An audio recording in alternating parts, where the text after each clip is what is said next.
Welcome, everybody. It is once again time for Aaron Live. It is January 19th, 2025. Hopefully, soon I'll remember to start signing my artwork 2025 instead of 2024. It never ceases to amaze me that when I first started doing this, 4 years ago now, I think, I was like, just starting to get organized an hour before every show. And what am I going to say? And oh my gosh, what am I going to do? And, now I'm running up here. Oh, I forgot my water. Oh, where are my glasses? And I'm 5 minutes past start time. I don't even know what I'm going to say, but it doesn't bother me because I figure I can just run on at the mouth for an hour and a half, 2 hours, and everything will be just fine. So here I am, late as usual, but ready to rock and roll. I was going to take my dog for a walk. I felt kind of bad because it's cold outside. It's like 40 degrees right now, but it's clear and it's nice and sunny. And I thought I got to take my dog for a walk. But then I started watching this football game, playoff game between Philadelphia and LA Rams. And it was snowing. And I thought, okay, this is going to get interesting. And it did there. So I kept going, well, at the end of the third quarter, I'll go take the dog for a walk. And then it took me about halfway through the fourth, and before the game was actually decided, and then it was too late. So I felt bad, but I did run in, take a shower. I took all my vitamins, brushed my teeth, all that kind of stuff before I go live, because, you got to feel fresh, right? You got to feel fresh. And I actually, when I was in the bathroom, I stepped on the scale. And I'm like, okay, so I'm basically 15 pounds overweight right now. It's like, that's Thanksgiving and Christmas. I have got to go. I got to cut out the sugar. I got to just get back to exercising regularly and not eating so much. So yesterday was our grandson's birthday party. And so we went down to my son's house and my son and daughter-in-law's house.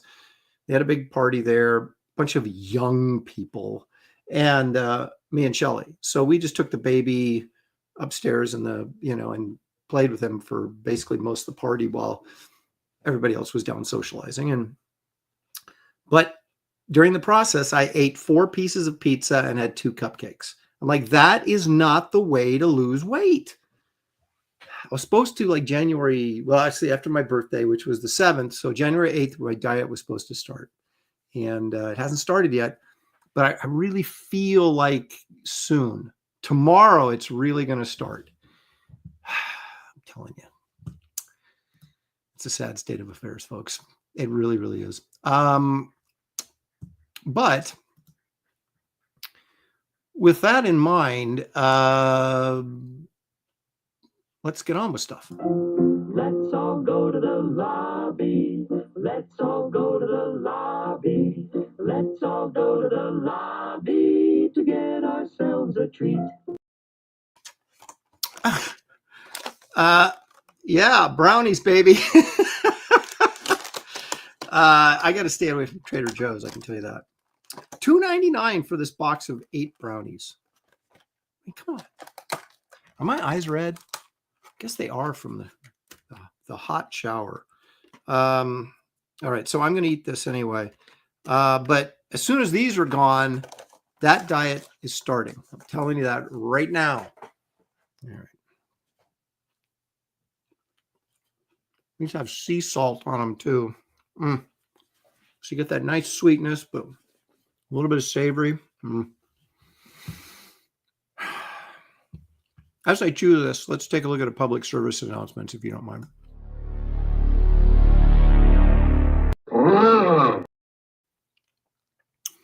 That's right.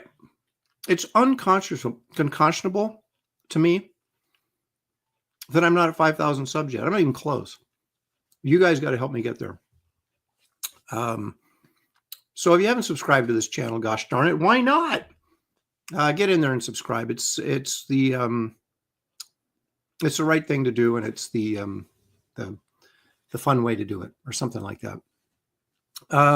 Yeah. So anyway, okay, enough of that nonsense. Let's see who's here. Mark Pengrin first, maybe. I think, as far as I know, Mark, you are first, and you know what you get for that? Nothing. But we want to thank you for your participation in today's show. Creative Face says, happy Sunday, Little Prusty family. Did you have a good church service today? Indeed. Looks like a fun show lineup. Creative Faye, it's always fun around here. Always. Stealth X5 is here. Pantheon. Leg Kick is here because Leg Kick, of course, is almost always here. Barbara Paulson's asking if I'm staying warm. Well, here's the problem with my house. Downstairs in the family room, I guess, when people sit and watch TV and have all my cool movie posters up. We have a slider, right? Well, this past summer, we were getting to a point where we're so sick and tired of every time the dog needed to go out, somebody got to go walk, and let him out and open the slider, or open the slider, let him out, and then let him back in when he's ready to come back in. So we bought this doggy door, which is an extension slider, right? So it's a glass panel, but it has a door, a little doggy door flap in it, right? So I put that in, and it was great during the summer. In the winter, you got all this cold air just seeping through there. So it's freezing downstairs. I think, oh, that's doing great for my heating bill. So I did weather strip one side of it, but not the side that goes up into the door jamb. And I can just feel the cold just, just creeping in from that side. So I did that this morning. So now I've got insulation on both sides of this doggy door. And it doesn't help the cold coming in through the flap, but at least around the sides, it's insulated. So we'll see. Maybe that'll help a little bit. But anyway.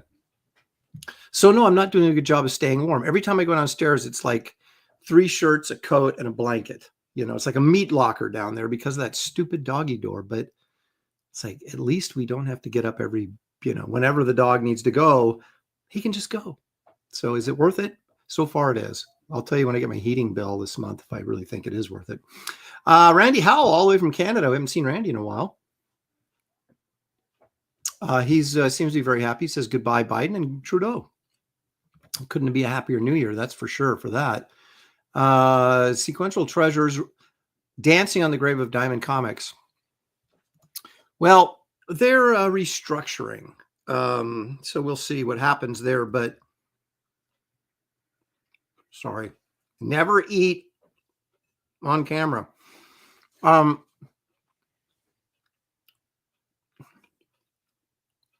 The inevitability of Diamond failing sort of took root when Marvel and DC and Image and now Boom quit distributing through them. So you got to have product to distribute if you're going to be a distributor. And it's perhaps, we should have JC Vaughn on too, because he's the president of Gemstone, which of course is Diamond and other entities, and see what he has to say. But I don't know what he can talk about, what he can't talk about, and what where they're at and all that kind of stuff. But I should reach out to him so we can get an inside scoop on exactly what's happening there and how will it affect the overall industry. And one thing that in every business, especially comics, that we see consistently is change. So is this the next evolution? Is this the beginning of the end? It's been the beginning of the end since the 70s. Now, eventually it will end because everything does, but we hope not. Comics is a great American art form. And when comics transitioned from being cheap throwaway entertainment for kids to literature for adults, as well as for younger readers, they failed to be cheap anymore. And,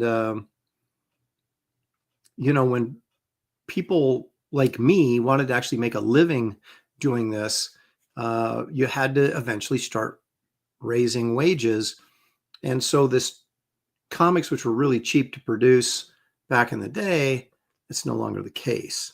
So you have these really expensive books that cost a lot to make, and the digital age is fighting against us, the old traditional reading of books and comics and stuff. So it's interesting how all this is going to play out, because things are changing, unfortunately.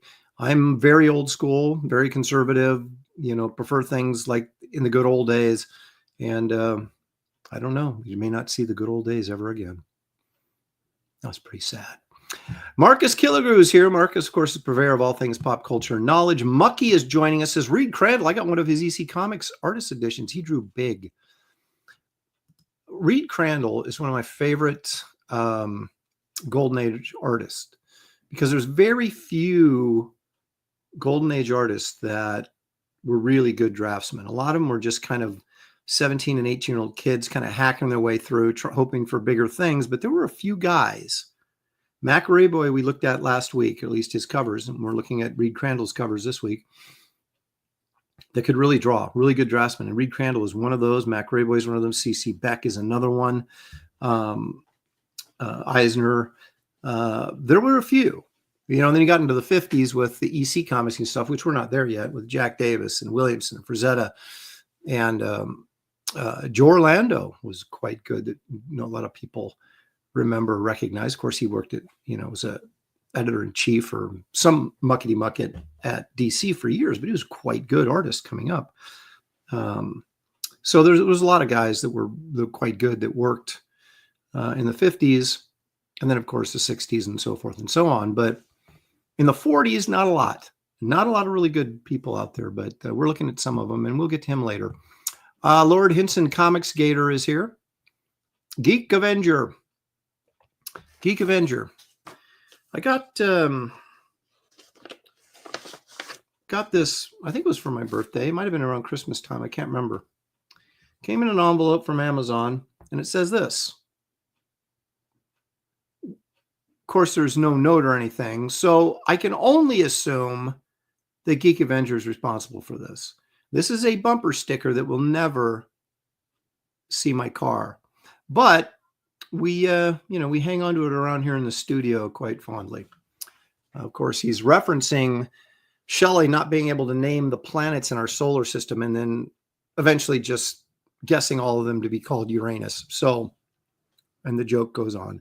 And let's see here. Repairman Jack is here. How about that? Jimmy Owens, thanks for joining us, Jimmy. Appreciate it. Jerry Rasco is here. Unhinged says he's first, but we know he is not. But we appreciate you being here, Unhinged. Stealth X5 for $2 says hello. Thank you, Stealth. I appreciate that very much. Stealth, a big supporter of the show, both by his presence and, of course, financially. He buys a lot of artwork. He always participates in the auctions and always sends a nice little greeting, a little hello. Michelle Bowers is here. Thanks for joining us, Michelle. Best Age Comics. Pity Ma. Unhinged. Well, I already said Unhinged. Maybe I'm unhinged. Ezad sends his greetings our way. Spaceman is here.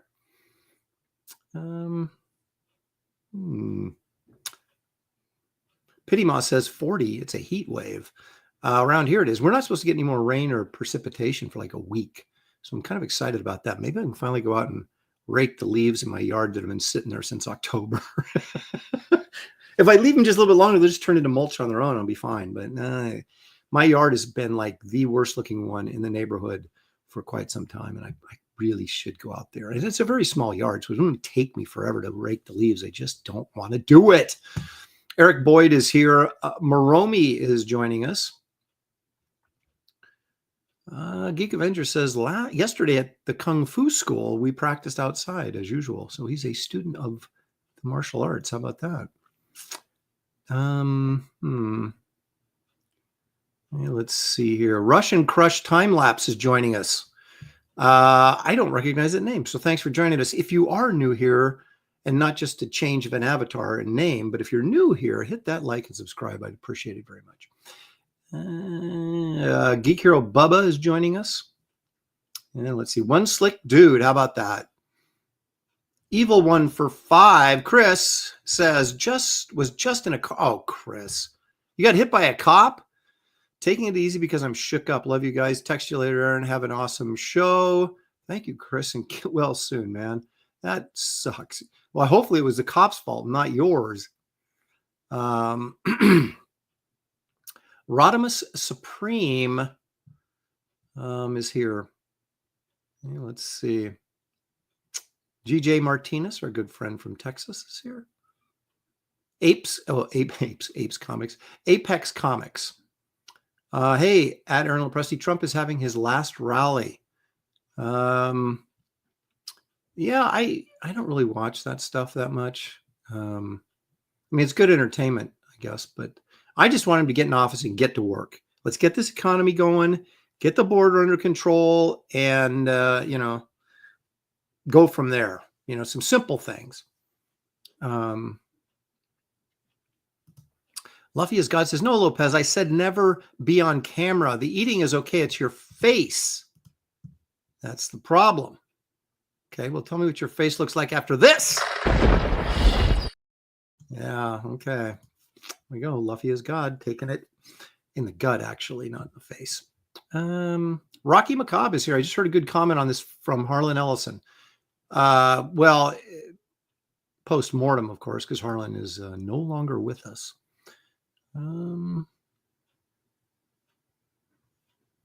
TJ Martinez says crowdfunding comics want to run because there's a lot of backers that are still interested in this great hobby. Yes, but it's we still have to hit certain financial marks to make it possible. Gen X Catholic is here. Past Master Dan joining us, of course. Sean Allen is here. Put it on Gary's car, Sean, as the bumper sticker, of course. Mucky says he barely tolerates his own anus at his age. Oh, yeah, well, there is that. JS is here. Nicholas Gear is here. Geek Avenger says it wasn't me. I'd sign my name to it if it was. Okay, well, then there's another mystery. I get like gifts, and then I don't know who they're from. And then when I hold them up on the show or something, I go, who's this from? inevitably whoever sent it's like, it's from me, you idiot. How did you know? And I'm like, how, if your name's not on it, how am I supposed to know who it's from? La Sombra. Greetings and salutations, Aaron Chat ALCG. Thanks for joining us. Headless Bourgeoisie. I'm always happy to see a couple names I don't recognize in the chat. Now, that doesn't mean they don't watch the show, but maybe they don't chat regularly. I don't know, but welcome. Rocky McCabe is here. Robert Dones Pills is joining us. What the heck? Cthulhu is alone yet will awaken. Go Huskers. Yeah. The wrong side. The Huskers did actually win their bowl game and finished with a winning record this year. Far be it, they're a far cry from their championship form from the mid 90s, but we're hoping.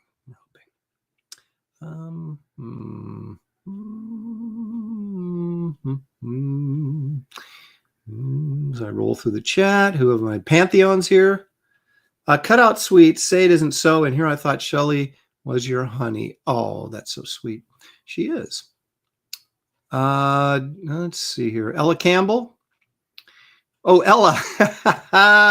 Ella has returned. This, of course, is a friend of my daughter's, goes to college with her. And glad to see that she's back in the fold. Thanks for watching, Ella. Hopefully today will be educational for you. As every episode, we strive to expand the educational knowledge of the audience. That's what I'm here for. And also to eat fattening food like this brownie. But before I shove the rest of this in my mouth, I think it's time that we took a look at the Frazetta image of the day. Now, this is a nice one because it goes from layout to painting to book cover. This, of course, is still part of Frazetta's Pellucidar series paintings. So here we go. Let's take a look.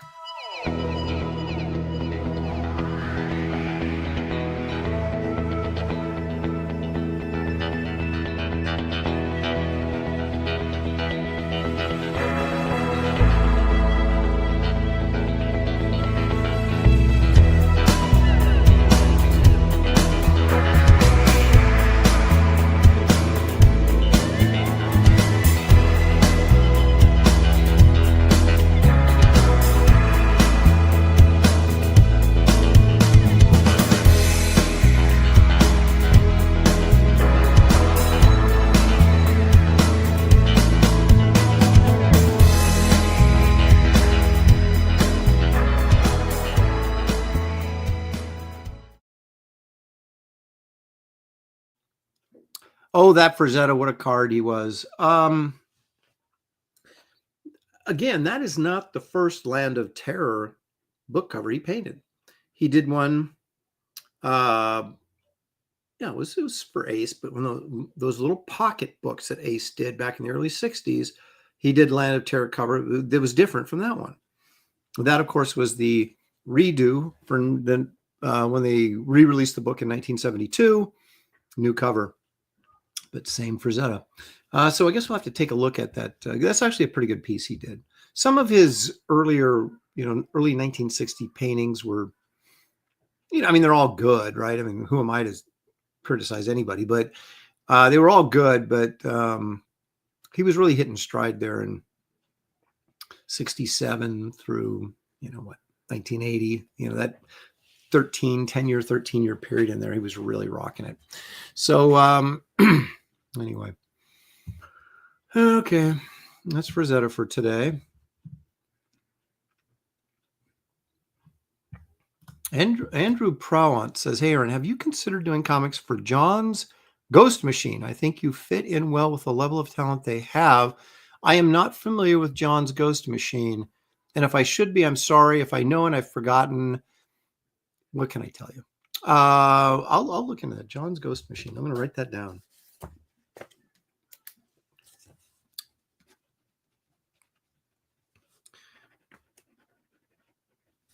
John's Ghost Machine. I'll check that out. Of course, you got to be able to pay my exorbitant rates too. I don't know, not exorbitant. I haven't worn, Past Master Dan, I have not worn this hat in a long time. This used to be the regular hat that I wore on this show.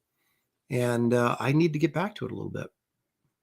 I went to, well, actually my grandson's birthday party yesterday, as I mentioned, and I wanted to look a little bit more dapper, you know. And so I wore it and I went, I've missed wearing these. I've got to get back to this. And so here I am. I'm back to it, baby. Yeah. So let's take a moment before we get too deep into the bowels of this show. I'm already regretting having said that. And let's have a little visit from our sponsor from today's show. That is, of course, Wraith of God Fear 3 Hollow is the exclusive sponsor on this show. Look at that. We are at 996 backers. We are 4 backers away from 1,000 backers. Come on. If you haven't backed, please consider doing so. You'll find a link in the description of this video. Let's take a look. This is a 64 plus page Wraith of God graphic novel. The stretch goal, the 100K stretch goal seems way, way off in the distance at this point, which I figured it would be, we'd hit it easy considering how the last 2 campaigns did. Not so on the 3rd issue of Wraith of God. So don't know if that's going to happen, but you are guaranteed at least 64 pages. And you have 4 options for your cover choices. And now, if it were me, I'd get all of them. But that's just me, Mr. Vegas, Mr. High Roller here. But this is cover A.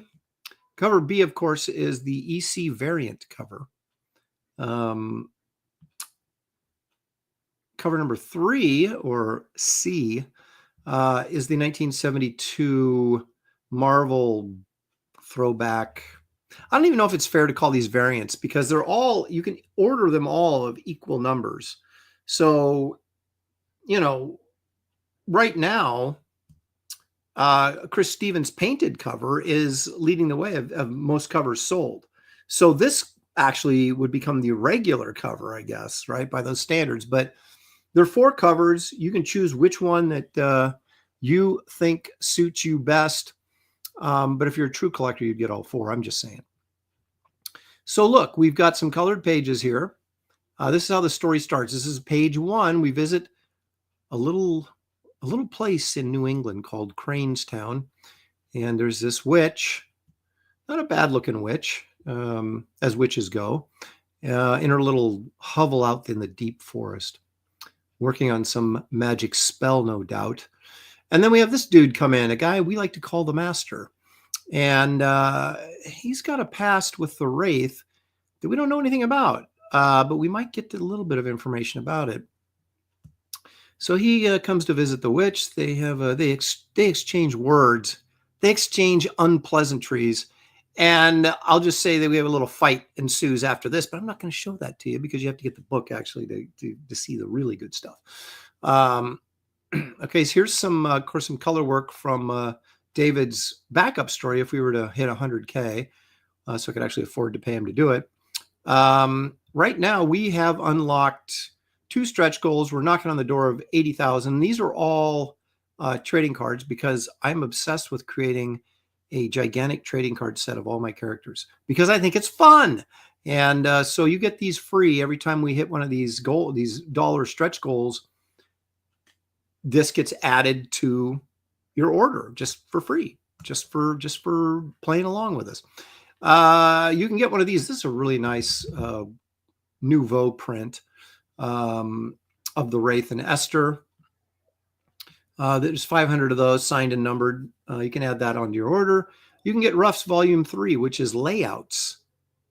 48 pages of layouts to the graphic novel. So you can see what I do. I kind of take, like, a lot of times I'll just take a ballpoint pen and I'll go in and, kind of do a layout. And a lot of times that layout is just sort of like a structure for the page. Sometimes I'll follow it. Sometimes I will change my mind as I actually get to the page. But once I can see, if you got a 5 panels or 6 panels or whatever, then you can start looking at it and going, okay, well, this could be bigger, this could be smaller, and whatever, and you can move it around. We're also doing a series of shot glasses. This is number 4 out of a collection of 6. And at the end of the line, we'll make a holder, a wooden holder that'll be available that you can put all your shot glasses in. Maybe a flask, too. That'd be kind of fun. So anyway, there we got Nightclub this time around. If you don't know who the Nightclub is, you'll have to read Wraith of God Blood Hunters. That's Wraith of God number 2, which was the last campaign. And you can find out all about the nightclub. Anyway, this is also some clay poker chips are always kind of fun. You can get some of those. A commemorative set for just $15. And then, of course, your back issues. That's Wraith of God 1, the second printing with new cover. And then, of course, Wraith of God 2, which we just talked about, Blood Hunters. The thing about Blood Hunters is there's 3 backup stories in it. So you have the Wraith story, and then you have a nightclub story, a Kit Carter story, which is if you have the Kit Carter graphic novel and you haven't read the Kit Carter backup story in Wraith of God 2, you need to get that. And then there's a Garbage Man story in there, which was one of my favorite Garbage Man stories ever. It never made it into the regular miniseries I did for DC because I thought it was just too outrageous.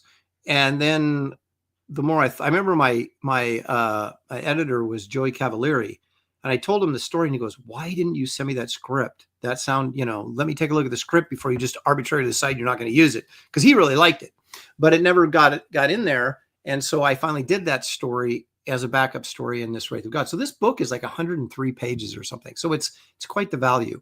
All the original artwork is sold, but I keep threatening to put more work up, and I will. That's my goal tonight, is to get original artwork posted, and I've got to get the new t-shirts up too. So those are coming very, very, very, very soon.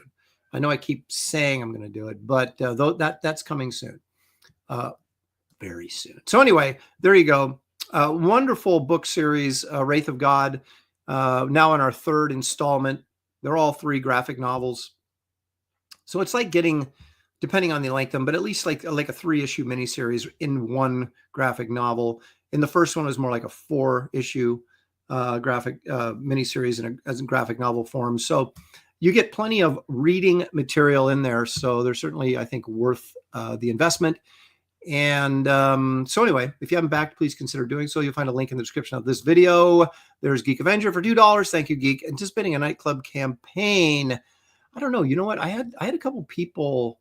Oh, actually, I had one person, because I solicited opinions. I said, if you don't like something or you like something, let me know. And this guy said, I didn't really like the nightclub. You should stick to this other, either Wraith of God or Garbage Man. I can't remember exactly what. And I kind of like nightclub. I got stories for him. It's just, I don't know. It's hard to guess. It's hard to guess what people are going to respond to and what they're not going to respond to. So, we'll see. We'll see what my next move will be here after we finish this campaign. Still deciding. I might go with my fantasy epic, my Lord of the Rings type fantasy epic that I tried to get Vertigo to pick up, and they wouldn't go for it, but shocker, right? That's it. Aaron the Afflicted. That's me. Pity Moss says, I want more Kit Carter. I loved it and I want more. I'm trying to figure out a way, like if I did a Patreon or something and like did a Kit Carter strip once a week or something like that, to get Kit Carter out there more regularly. We'll see. My gosh. Yeah. What comes after Wraith of God? We'll see. We'll see where this campaign ends up. Like I said before, it's really underperforming right now compared to the other 2, which makes me wonder, well, are people just, is it just the Biden economy, or are people like kind of getting sort of on Wraith of God? So we'll see. We'll just have to see. You guys are the ones who make those decisions. I don't. So Lord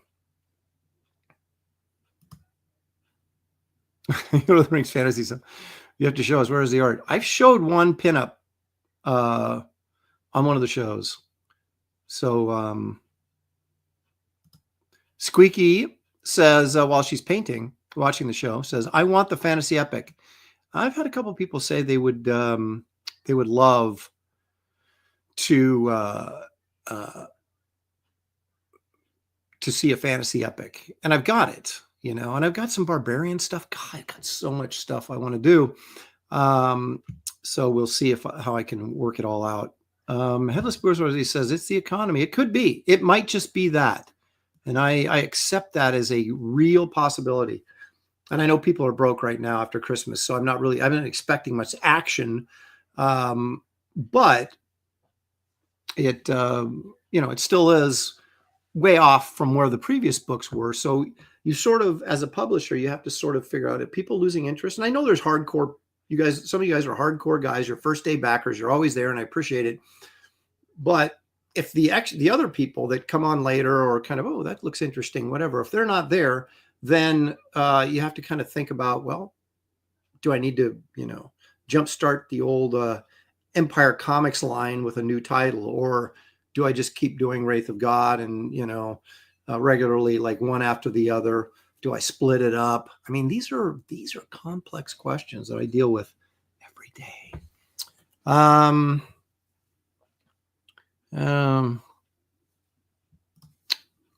Chathula, it says, honestly, I'm not even going to. Honestly, I just found the Kings and I don't know where to start. I hate entering the story halfway in. Honestly, I just found the Kings, meaning Comicsgate Kings, and I don't know where to start. I hate entering the story halfway in. That's why you get all the back issues. They are available not only on the campaign, but on my website. You can get them right now. You'll find a link in the description of this video also to take you to my website, to the store where you can buy Kit Carter. Both softcover and hardcover are still available. You can buy the Kit Carter movie poster if you're into that. You can get Wraith of God 1 and 2. All the covers are available still, although I'm running out of Bisley's pretty quick. But so there's you can go and check out the web store and get any back issue you want.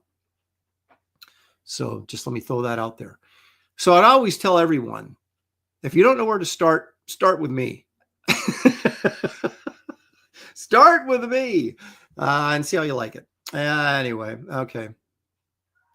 There you go. Leg Kick says he backed 2 of my covers. Well, Leg Kick was on strike for a long, long time. He's back to work now, I assume. And so I thank you for that, Leg Kick. Anywho, all right. Enough about me. Now let's talk about me. What do I got here? Okay, so we got a lot of stuff to do today. And I want to see, and it all revolves around art. So I'm kind of like, I want to break it up a little bit. And I'm like, well, everything's art, so does it really matter? Let me show you this. If you didn't see Graybeards, now, there's a guy by the name of, God, what's his name? John Malin, who thinks he draws horses better than me. I don't think he does. But anyway, this is page 11 from Wraith of God. And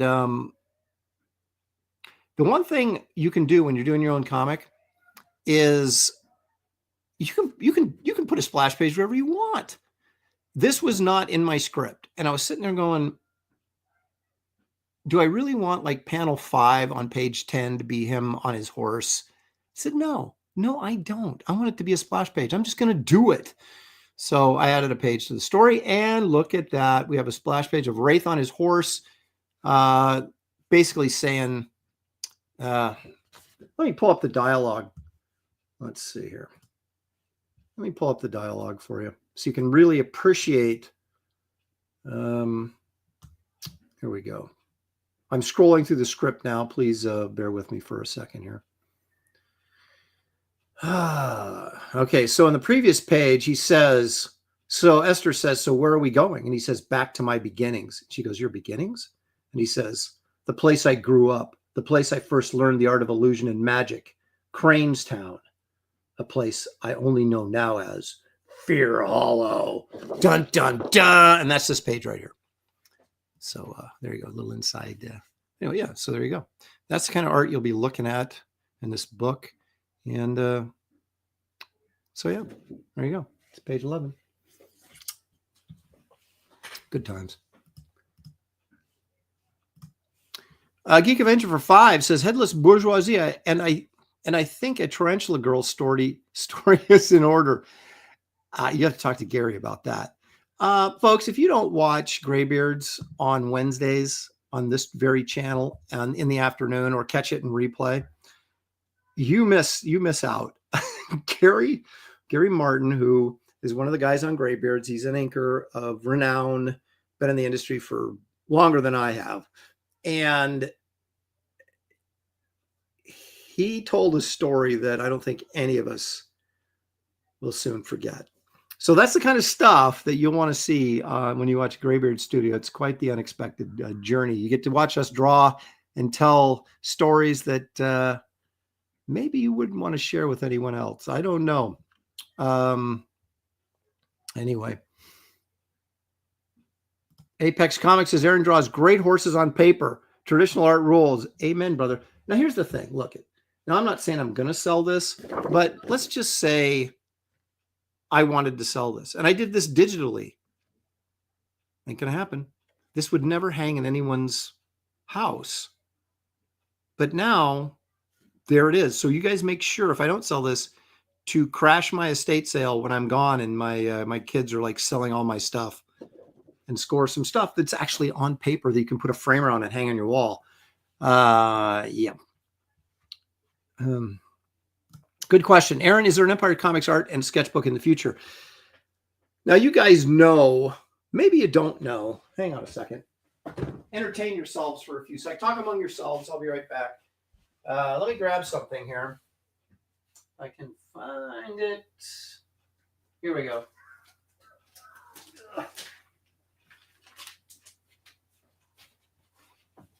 I'll show this too. Okay, so right around COVID, I think it was just during the COVID shutdown or just prior to COVID shutdown, I produced this. Raw Imagination, 20 years of sketches by me. And I swore up and down this is going to be the last sketchbook I did. This is a hardcover. It came signed and numbered, 750 copies, and it is completely sold out.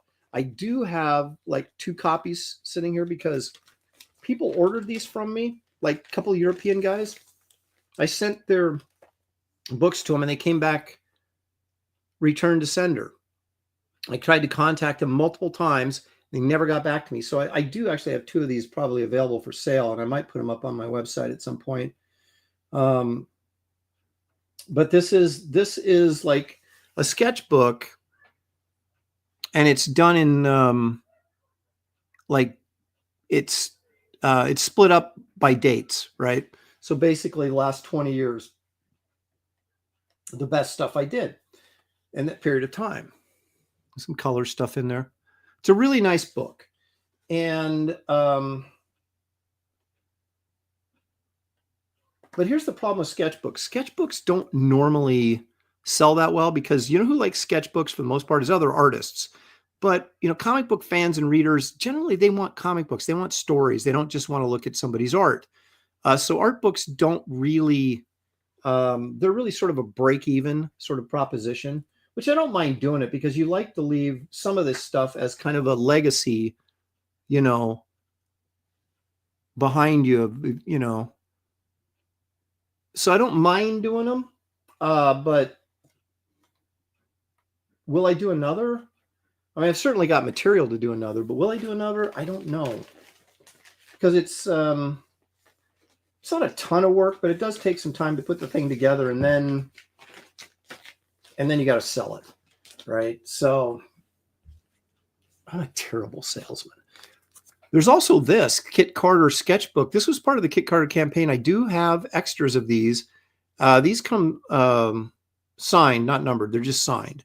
And so these are also available on my website. This is a nice little color sketchbook. A lot of the stuff is black and white because it's pencils, but there are some color pieces in here. It's a fun book. It's 8.5 by 11. It's saddle stitched with the staples right there in the back, kind of old school, like an old Neil Adams, you know, Art of Neil Adams book or something from the 70s. So, so I have done sketchbooks, and I do have a ton. I got my Saved from the Trash sketchbook, which is actually a pretty good sketchbook. I think it's like $9.99 or something on my website. That's a comic book size square bound paperback that has some nice sketch stuff in it too. But it's weird because that used to be the thing at cons, right? It was to do these little pamphlet sized sketchbooks every year, and you'd sell a lot of them, and they kind of went out of favor because everybody was doing them. And then it kind of prints became the thing. And so everybody was doing prints, myself included. And now those seem to be sort of waning. So I'm not sure what the next thing is. Do sketchbooks come back around again? I don't know. There's always trying to figure out what someone might be interested in buying is crazy. Elliot Rodriguez, hey Elliot, $5, whatever those are, South American someplace, I'm sure. Have you guys thought about doing a Graybeard's artwork featuring art from the shows? We were going to do that, and we still haven't. But we might. It's problematic right now with Kelsey still being missing in action, because obviously he's contributed some of the great pieces on that show. And obviously if we did a book, we'd want his stuff included in it. So we're always talking about doing stuff, but are we actually doing it? I don't know. Okay. Well, Mighty Joe is correct. You do sketchbooks as add-ons to campaigns, and that helps, because that gets people to buy them where maybe they wouldn't otherwise. But see, there's Danky Frankie. Just me, but I got to have a story. I'm just one data point. But it's true, but a lot of people feel that way. And you can tell by the numbers, right? Even when you look at like legendary people like Neil Adams or Bernie Wrightson or Jim Starlin or whoever, Art Adams, whoever, their sketchbooks. Frank Cho actually sells a ton of his art books, but Dan Brereton, they do modest numbers. I mean, they do okay, but you're going to find an audience that'll buy a comic book that they do. The sales will be 5 to 10 times more than just an art book, because it is, again, it's one thing to look at stuff and appreciate it, but to be engrossed in a story is a next level kind of thing. So, there are people out there that want the sketchbooks, but the numbers are generally not very big. So you always have to weigh the cost of producing the thing over how many you're actually going to sell. I mean, it's unfortunate, but that's kind of, the economics of it do play. Well, Marcus, here's the thing. And I don't like to disparage anybody, but artists, a lot of artists have a period of time where they're really, really good. And then they just fall off because they either get bored or they lose interest, or I guess that's the same thing as being bored. Or they're not willing to put in the effort that they were willing to put in when they're younger.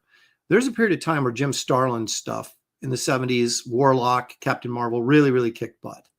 The stuff he did in the 80s and 90s is not as good. Same with Wrightson. Wrightson hit 1980 and fell off a cliff. And, there's no, I don't know, did Frankenstein burn him out to a point where he just was like, I'm not ever going to work that hard again? It's just, a lot of guys do that, and they don't, and especially in comics, when those guys weren't getting paid, they came in the 70s, for example, like say someone like Starlin in his 20s, and they were just kicking butt, and they were trying to impress and all that kind of stuff. And then you become the guy that's impressed everybody. And now you're kind of like, well, I can make the same money and work half as hard. And I'm not trying to say anybody's lazy or anything. It's just, it's human nature. And so Shane my point being, Shane may be saying that Starlin now, but 70s Starlin, I can't agree with that. I love 70s Starlin. But then you got someone like, my good friend, Walter Simonson, who has maintained a level of quality to his work that has pretty much remained the same. But he's more of a stylist too. His artwork is very, very, very stylized. And I think if you're like a stylist like that, it's all about storytelling and dynamics, that you can sort of maintain that consistency over decades, whereas someone who's more, say, illustrative, it's harder work to maintain that. And a lot of guys just don't. So anyway. Yeah, I think that's true. I think it's absolutely true. But, Wrightson from 1972 to 1980 is like freaking, it's like him and Frazetta and everybody else. It's so Henry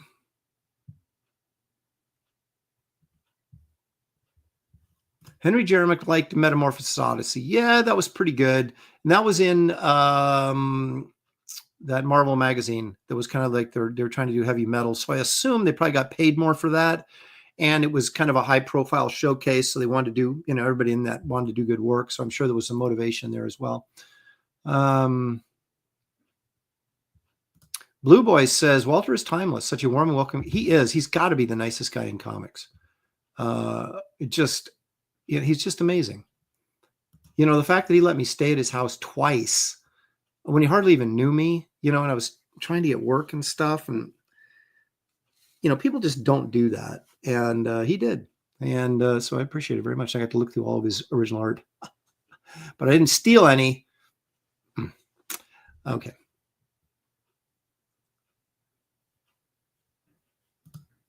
Yeah, I would say JR Jr., but he's very much his style is built differently, and it's easier to maintain that when you're not doing a really labor-intensive illustrative style.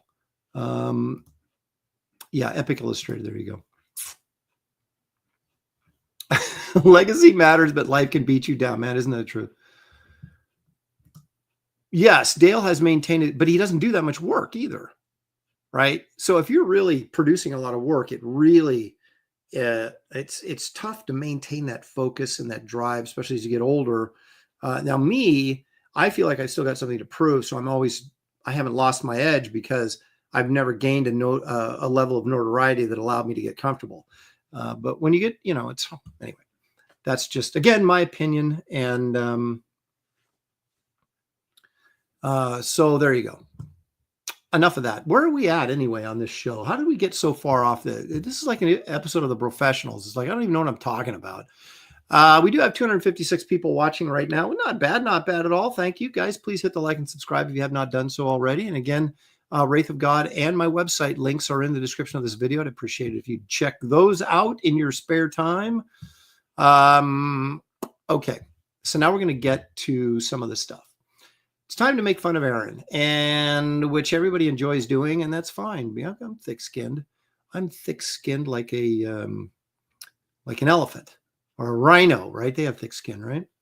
There's no joke in there at all. That was just kind of stupid. Anyway, here we go. I'm just stalling, looking for this.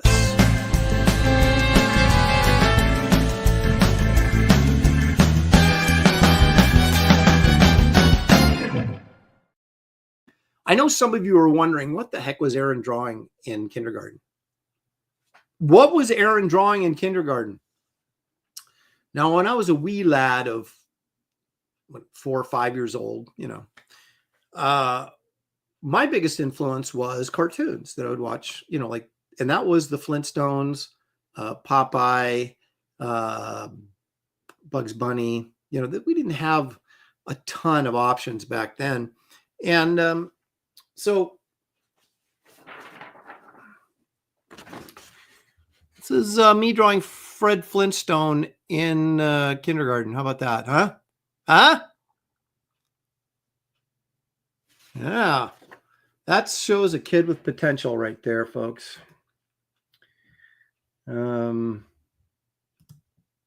Nixon was the president when I was in first grade, I think. When did he get elected? 69? Was it 70? 72? 68. Yeah, it was 68 when Nixon got elected. So Nixon was president when I was drawing this. Dude, you know what? Here's the truth. So I told you Aaron kept everything hoarder. I started with Fred too.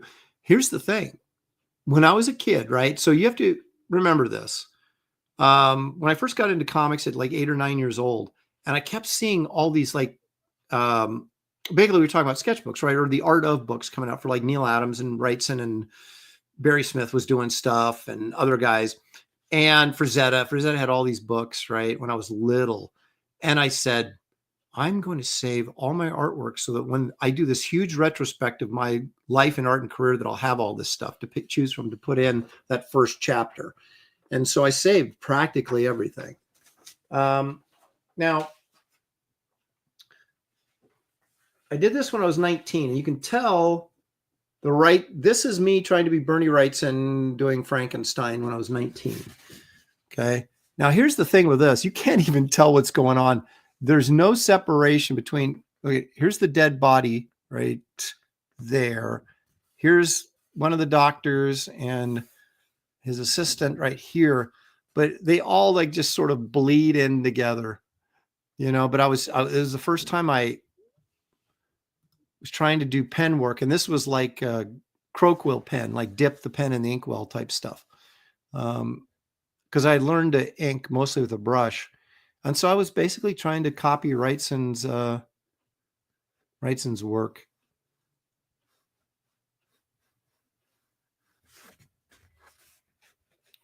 But the not a lot of depth. I mean, there's a little bit of depth here, like these wooden boxes here going towards here. These guys are kind of flat. It would have been nicer rather than them up against a flat wall, but I kind of wanted to do the shadow. See, I had the shadow of this guy back here being cast here. And I guess he didn't have a shadow. Oh yeah, he does. It's way over here. So yeah, the hours I spent on this is incredible. Now I did about the same time. I take it back. This was when I was 19. I did one in junior high when I was in 9th grade and entered an art contest.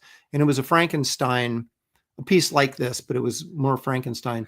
And it got stolen from an art contest that I entered, a local state, in Oregon, the Art Open it was called.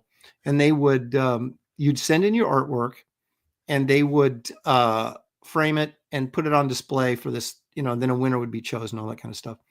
And my Frankenstein piece I submitted got stolen and didn't win any awards or anything, but I had the pleasure. I was so furious because it was like the best thing I'd done up to that point.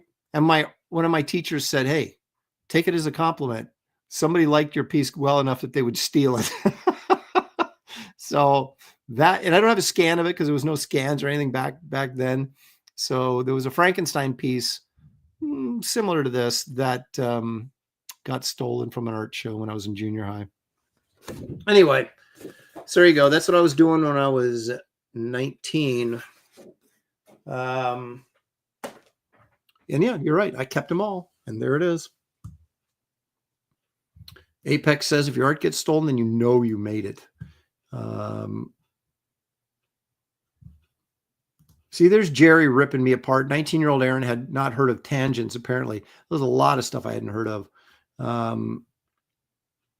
Tangents don't bother me like they do some people.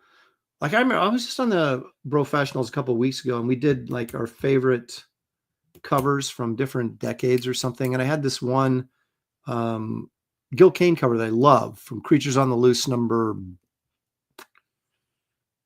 19, I think it is. The Fury of Fra. And everybody was like, "Are you out of your mind?" I go, "This is one of Gil Kane's best covers." And they're like, "Look at all those tangents and blah, blah, blah." And I was like, "Oh, well, whatever."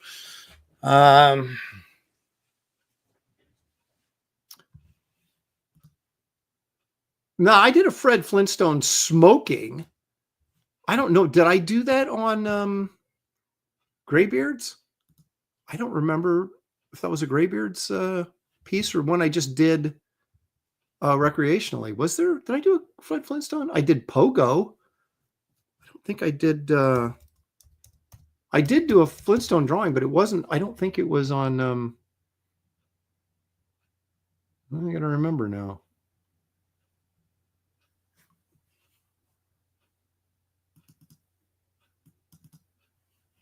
Here it is right here. You tell me.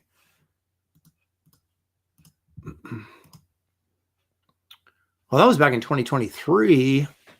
I didn't do that on Graybeards. I think I just did that because Jimmy Owens said, you should do Fred Flintstone. And I went, yeah, I know what I should do, Fred. Because I did a Popeye piece. I don't know if you guys remember that. But I did a Popeye piece.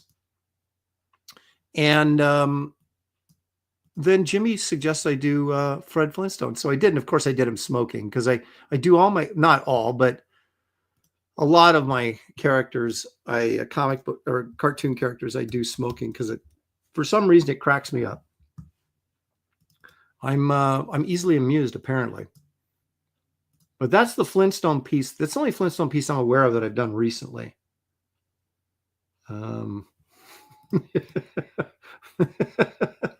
Flintstone. Do you remember those? Those of you who are old enough, there used to be, they had Flintstones TV commercials in black and white with Fred and Barney smoking, advertising cigarettes. No kidding. Here's the Popeye piece in case you're, there it is. That was way back in 2020. That was when I was doing Aaron cons. So I would do like twice a year, I'd do a 3-day convention where I would just stream for 12 hours a day for 3 straight days. And like I was doing my own convention, right? Because we were stuck at home because of stupid COVID laws. But anyway, enough of my editorializing. And I did this, kind of my version of Popeye there. Leg Kick for $2 says, I had a friend who worked on the Flintstones. It must be an older friend if you're talking about the original series. You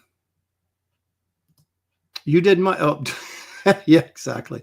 Borjavoje Garabik says, you did my tour on the Greybirds. I did. That was a color piece. I actually watercolored that on the show, and but it's sold, as I often do. I draw stuff and I sell it. That's kind of how I make a living. But at least now I can scan them and maintain the image, even though I don't have the original. Jerry says, I missed your super chat. Where are you at? Oh, there it is, Jerry. Sorry about that. It says, Jerry for 5. Thank you, Jerry. I'm about to launch my first Indiegogo campaign, and I was wondering what your number one piece of advice would be.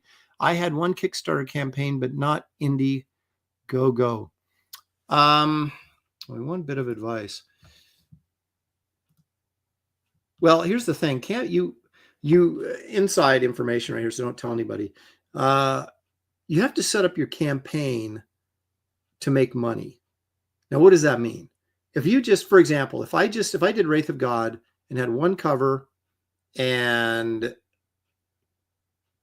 that was it, and I sold, let's say I sold 1,000 copies at 20, I make $25,000. That wouldn't be enough to hardly pay for printing and not even come close to paying for the work that I put into it, right? So you have to set up a campaign so you have other things, alternative things on the campaign to entice people to spend more money. But it's not just throwing crap up there. You got to put stuff up there that people want, make it too hard for them to pass up and go, God, I got to get those poker chips or, whatever. I got to get the t-shirt. And that's how you can get your campaign money up to enough that you can actually afford to do the book. Because as much as we'd like to think we have these powerful audience, it's still a very small, it is a powerful audience, but it's a small audience.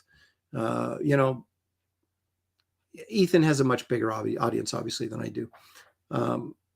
But you have to set up your campaign to give yourself the best chance to make money. And if that's even putting up original art on the campaign, I had a conversation with Dan Burrington years ago, and he was talking about his, I was saying, God, I was, for some reason, I was being this purist. And I said to him, if I can't just put the book up there and sell enough copies to make enough money to actually just do the book, then screw it. I'm not going to do it. And he goes, no. He goes, look, you got the wrong attitude. He says, your goal is to do the book, and you put anything up there for sale that you can to fund the book.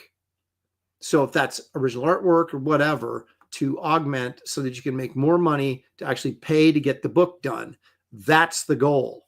And I was being sort of like, well, if I can't sell enough copies, I'm not going to do it, kind of thing. And it's like, no, your goal is to raise enough money to do the book.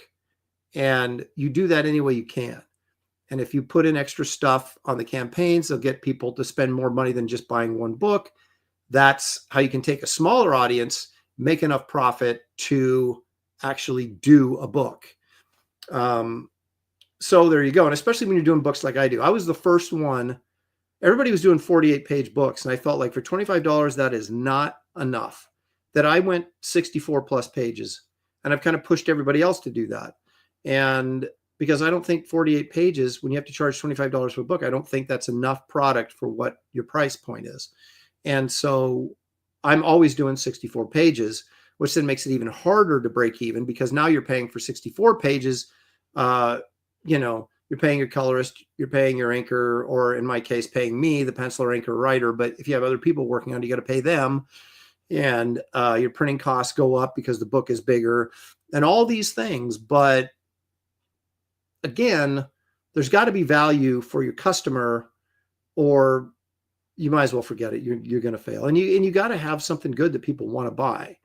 And you have to have realistic expectations going in, and don't ever go into a campaign and say, well, if I make this much money, I have to make this much money or I'm not going to do it.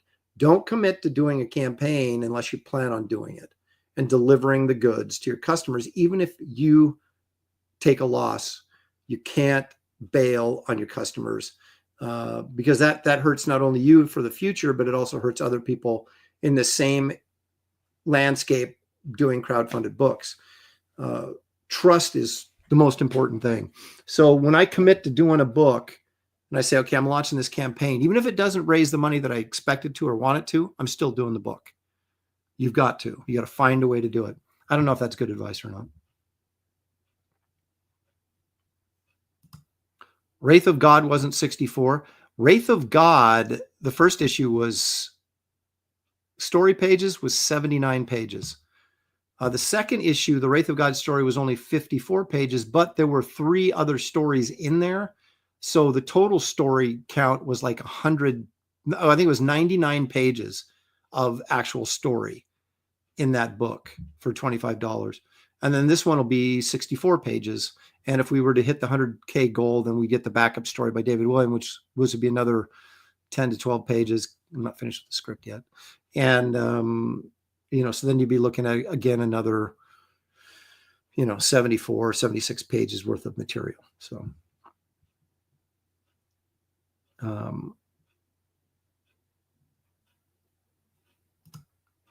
well, I mean, we can try and be cute about it. But again, and here's another thing. If you're doing covers, if you're doing multiple covers on your campaign, if you do multiple covers, no matter how good they are, but if you do multiple covers that are similar, there's no incentive for your customer to buy more than one cover. They'll just buy the one they like the best because they all pretty much look the same. So you have to go in and do multiple covers, and you have to give your audience covers that are so varied. Let's pull up my campaign again, if we may. You're getting your $5 out of this question, Jerry. Okay. So there's one cover option, right? Okay. So what do we see in this?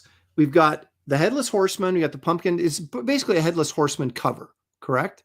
And you got it's the Wraith book. So we have the Wraith up here at the top, but he's really sort of just framing this is a really nice design, by the way, if I pat myself on the back.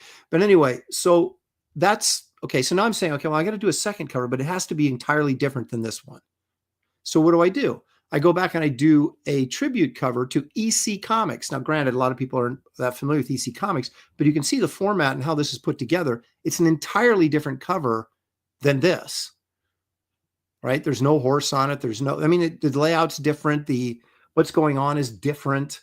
And you tap into the nostalgia from the 50s, right? For anybody that collects comics and old comics. I mean, none of us were alive when these comics were coming out, but a lot of us are collectors, and we know this stuff and remember it. Okay. So then we got this.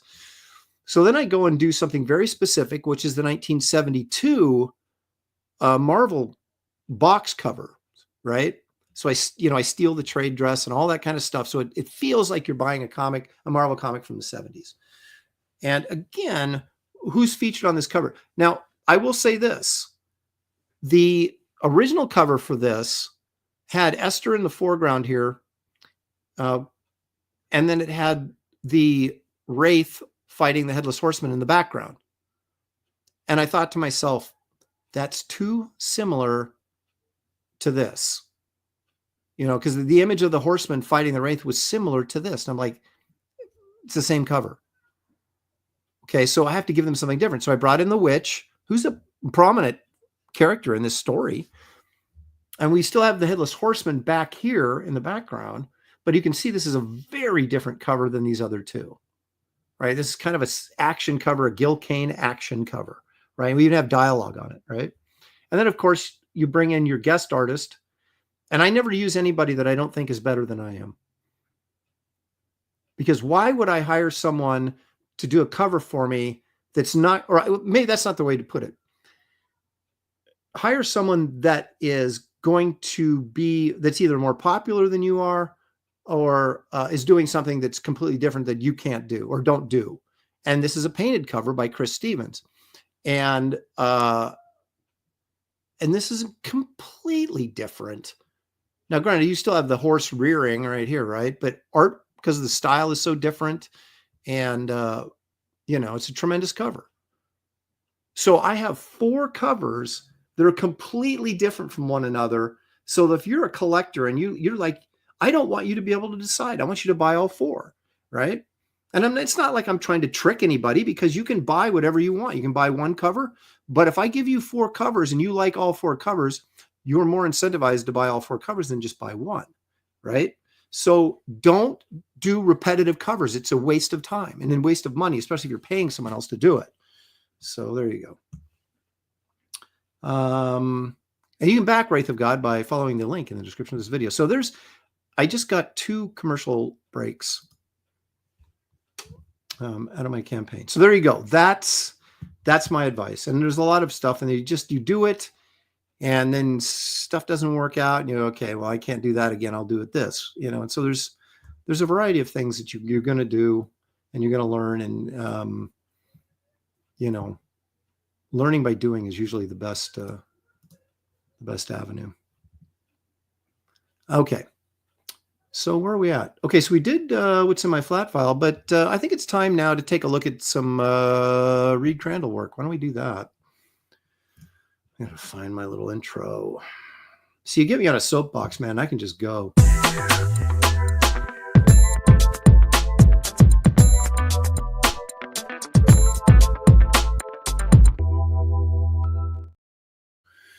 Okay, so Reed Crandall was, as I said earlier in the show, one of my favorite artists from the Golden Age. These are probably his 10 best covers, in my opinion. They're not in any order, but until we get to the very top. He's probably best known for doing Black Hawk, which was a war comic. I do collect Reed Crandall covers, but I don't collect Black Hawk because I'm not a war comic guy. I mean, like, Billy Tucci loves war comics and other people do, but it's not really my thing. But the great thing about Reed Crandall was he's just a terrific draftsman. Not dynamic like Kirby or something, but just well-drawn material. If you appreciate stuff that's well-drawn, then he's your guy. And he was doing this in the 40s and 50s when a lot of people were not drawing anywhere near this nice. Excuse me. So, and I'm a guy that sort of gravitates to well-drawn stuff. I like stylization as much as anybody. But just the refinement of his skills. Now, he was in the same studio with Eisner's studio, at least originally. Lou Fine was in there, Reed Crandall, Jack Cole, and they fed mostly quality comics.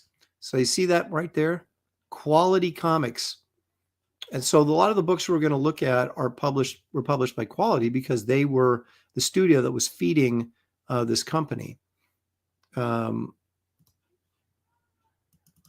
Now, later in the 60s, Reed Crandall hopped on board with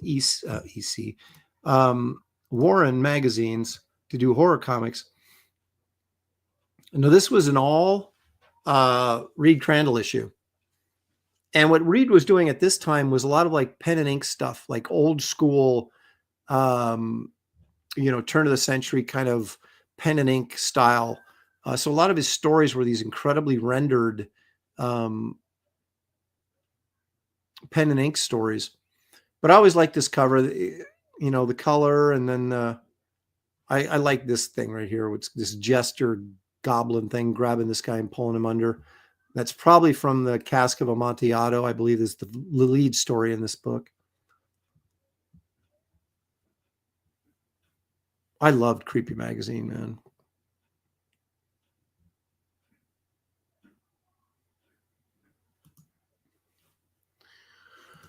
Well, that's the thing. Eisner created a lot. Eisner Studios created a lot of these characters, and they didn't end up owning them, And I'm sure they got paid well for it, but still. Now here's a Crandall piece from his EC days. Now this was a line of books that called a pictofiction, basically magazine-sized comic books, right? But they were pictofiction because it sounded more adult, right? And it's a new form of adult entertainment. Now, that's not mean it wasn't porn, but it was, edgy stuff for the 50s, I suppose, violent. It wasn't all that different than what the regular EC comics were. They were just selling them on the magazine rack instead of the comic book stands and trying to hit an older audience. And this is a Reed Crandall piece. I love this kind of like creepy bog creature back here, and the girl. You got to ask yourself, and I always do, why a girl dressed like this is out in the middle of the swamp at night. I mean, why would a girl be out there anyway? I mean, if she was out there, with her boyfriend, smoking weed or whatever, you kind of get that, but she certainly wouldn't be wearing this. Anyway, I like this cover a lot. It's kind of fun.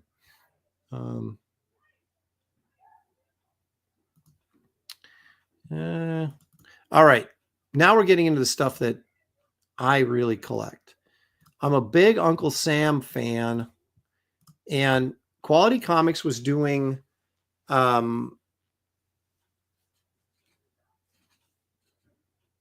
these national comics that featured Uncle Sam, and then Uncle Sam actually had his own series, which I think was just quarterly though. The national comics was monthly. And so like the first 30 some issues were Uncle Sam. And then by the time the war was over in 1946, it switched to like Kid Eternity and different things that weren't as fun. But I really love this cover. I actually own this book. I bought it at a Canadian show in Vancouver, British Columbia. And I didn't open it and flip through it, but it was in beautiful condition. I mean, it was like a 9.0 for a Golden Age book is absurd. And so I sent it in to get graded. It came back a 5.5, and I was livid. And I saw the notes on it that the centerfold was detached. And I was like, you got to be freaking kidding me. Now, I might have bought it anyway if I'd known the center was detached, but I wouldn't have paid what I paid for it. I paid a couple $100 for it. I probably wouldn't have, might have paid 50 for it if I'd known that the the centerfold was detached, but no way.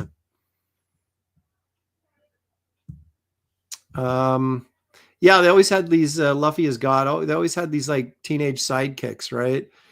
During the war, but it got the young kids to buy the books, and that was the kind of their audience. But anyway, it's just a really good drawing, Now, Blackhawk, before he got his own series, and again, this is Quality Comics, he first appeared in Modern Comics. Blackhawk descends upon the saboteurs. Now, again, I'm always one that I like a big central image, a lot of times very simple as opposed to busy cover, because it reads better, especially at a distance. And this is a great cover. You got a great drawing of Blackhawk. Look at the nice inking and stuff on the costume here. And you got the plane crashing in the background. It's just a really nice design, very simple, bold cover. And again, very well drawn. Look at the hands. Look at the hands. And just the figure work is just really, really impressive. Now, I also own this one.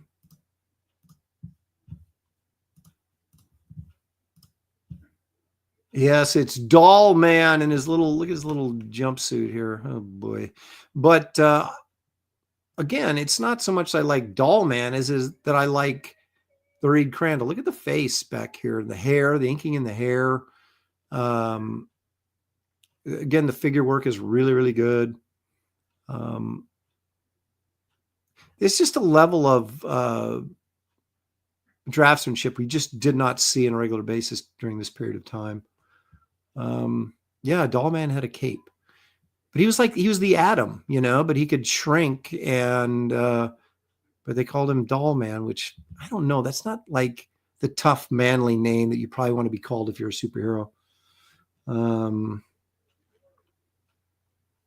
it does have a startling Doll Man story. Now, I own a copy of this, and it's a 7.5, which is really, really nice. I got it on eBay back in the 90s when we were still using dial-up internet, and you'd like bid on eBay, and it'd take a minute for the page to refresh, so you had no idea if you were going to win it or not, But yeah, it was a different time back in the 40s, right? Look at, you had Spider Widow, Poison Ivy was a dude. Poison Ivy was a dude. Zero, Reynolds of the Mounted, so he's a mounted policeman. Samar, probably some jungle dude. Big Top, and then Spin Shaw, Lollapalooza, Mickey Finn, Swing Sisson, Rusty Ryan, just jam-packed, full of goodness. 60. These are usually like 64 pages for a dime. Oh, the good old days. Anyway, I love that cover, and I own it. Now, Reed Crandall, he did some of the EC horror stuff, but he actually did more of the adventure comics that EC did that no one bought. Remember these? Piracy. That's a nice cover. Nice drawing. Look at this ship. These guys in the foreground. It's like an illustration, This isn't the original. This is a reprint, but the art's the same.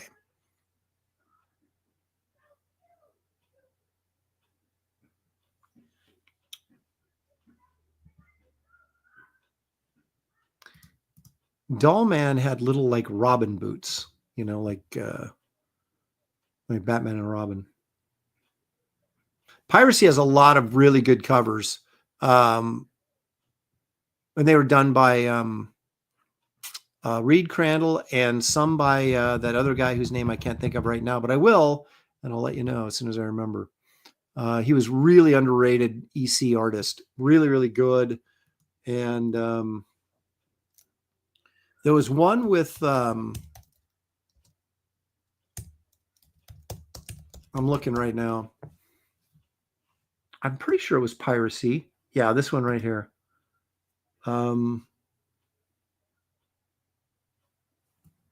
This isn't, I thought it was Reed Crandall, but it isn't. But I'll show you this anyway. See if I can dig up the, it's not George Orlando. It's George Evans. I knew I'd think of it if I stalled long enough. So here we go. This is George Evans.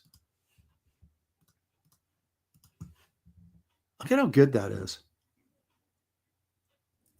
The lighting effect and everything on the scuba diver. These books are actually really affordable in collector's terms, like, a few $100s for, in really nice shape. If you can get them, they're not that expensive because they're just not that popular.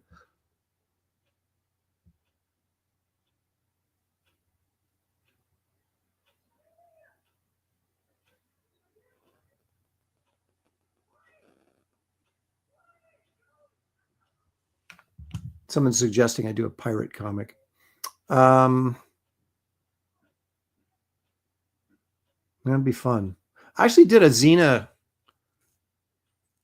comic where she called Bloodlines, where she goes to team up with Cleopatra and fight a mummy. But there's a scene where she comes in on this ship, and it's a lot of work. Just doing a couple panels of that. All right, so back to Reed Crandall. That was George Evans. Here's another book, one of my favorite Reed Crandall covers. I actually own this one too. Now, here's the story, and I'm sure Marcus Killigrew knows this story, but see, it says here, another midnight thriller. Okay, Midnight is this character. We go, but dude, that looks like the Spirit. Okay, here's what happened. When the Spirit series that Eisner did for quality comics. It went about, I don't know, 8 issues, 12 issues, something like that. Anyway, he went and took the Spirit, and he owned the Spirit, and he took it elsewhere. They were doing newspaper strips and different things. And so Smash created their own, or Quality Comics, no longer having the Spirit, created their own Spirit, which they called Midnight. And he looks exactly like the Spirit, except his name is Midnight. And as far as I know, he's exactly the Spirit. So anyway, Reed Crandall did this close up. Look at the lighting effect on here. God, it's so awesome. I actually own, like I said, I own this book.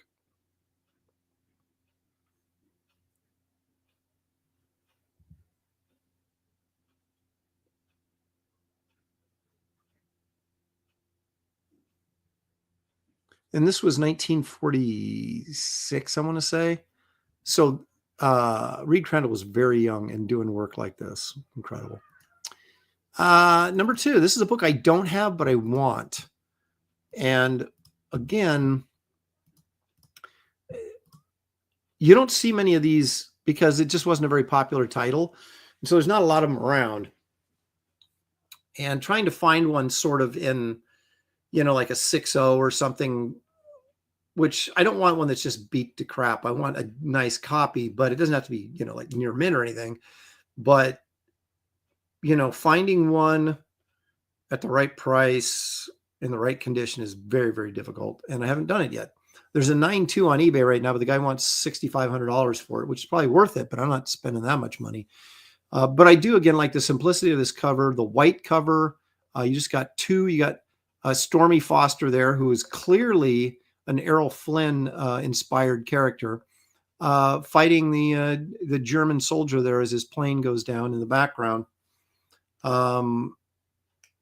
So this features the Ghost of Flanders, Don Glory, Captain Flag, the Red Bee, Bob and Swab, and Betty Bates, and another thriller featuring Stormy Foster. So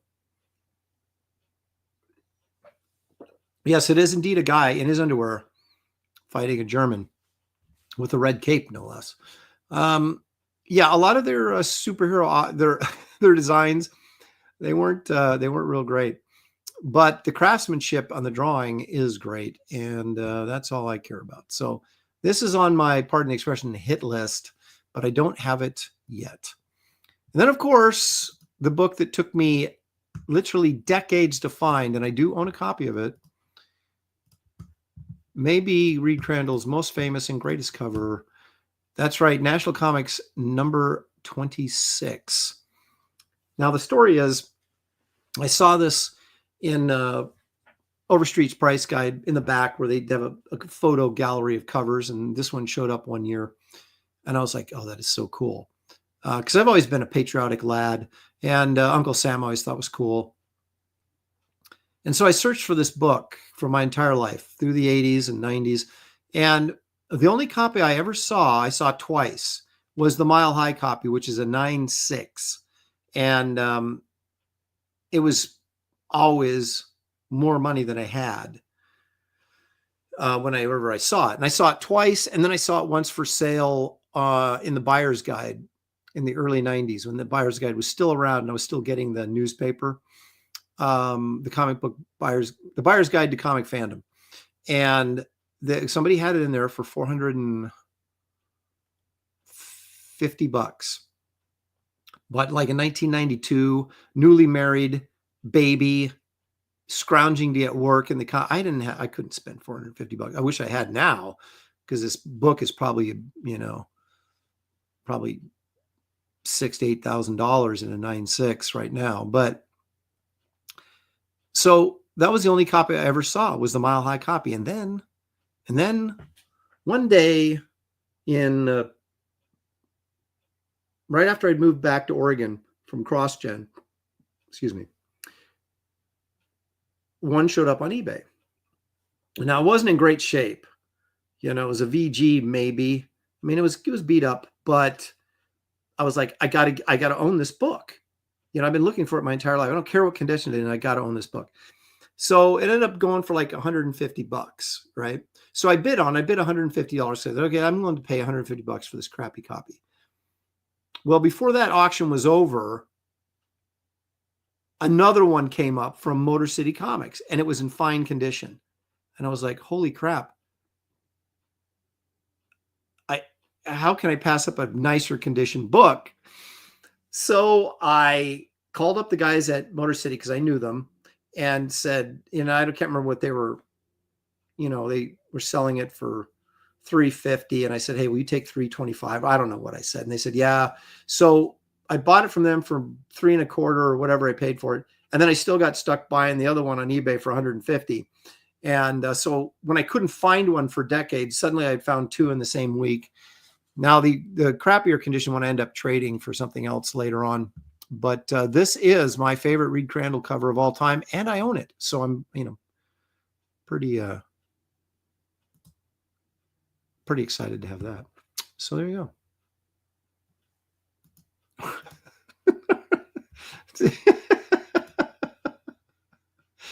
Okay, all right. There you go, Art of Roy. That's what we're here for, Roy, is to talk comics, man. If you want to, you want to talk about something else, you need to, watch another show. I'm here for the comics and the art. That's it. That's the only reason I'm here. I kind of feel like, I have this new segment. I don't have an introduction to it, but this will break up the art. Okay, I'm sure Art of Roy won't like this either. But it's Where Did Aaron Used to Live? I was, I don't know why, but I was looking when I lived in Florida. I was kind of looking at a map because I do pine away from my Florida days because I actually really liked Florida. My wife hated it, which is why we're back in Oregon, but I loved it. Okay.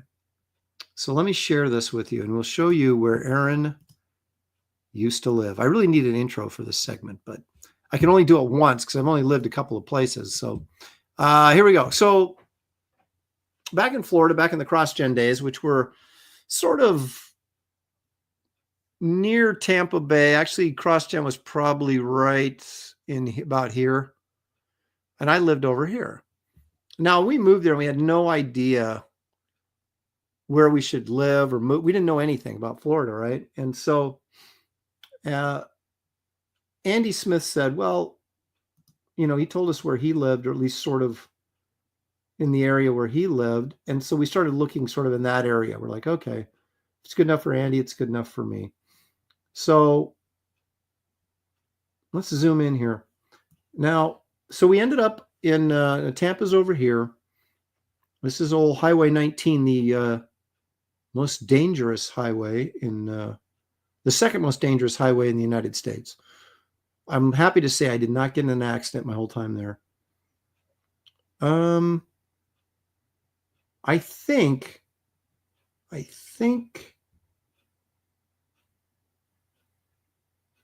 where was CrossGen? I think it was on Tampa Road, right here. So I'd get on 19, go here, turn on Tampa Road, and go right to there's where CrossGen was, if memory serves.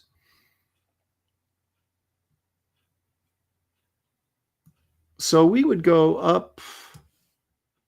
Where are we at here? Tarpon Springs, which was a Greek community. Interesting.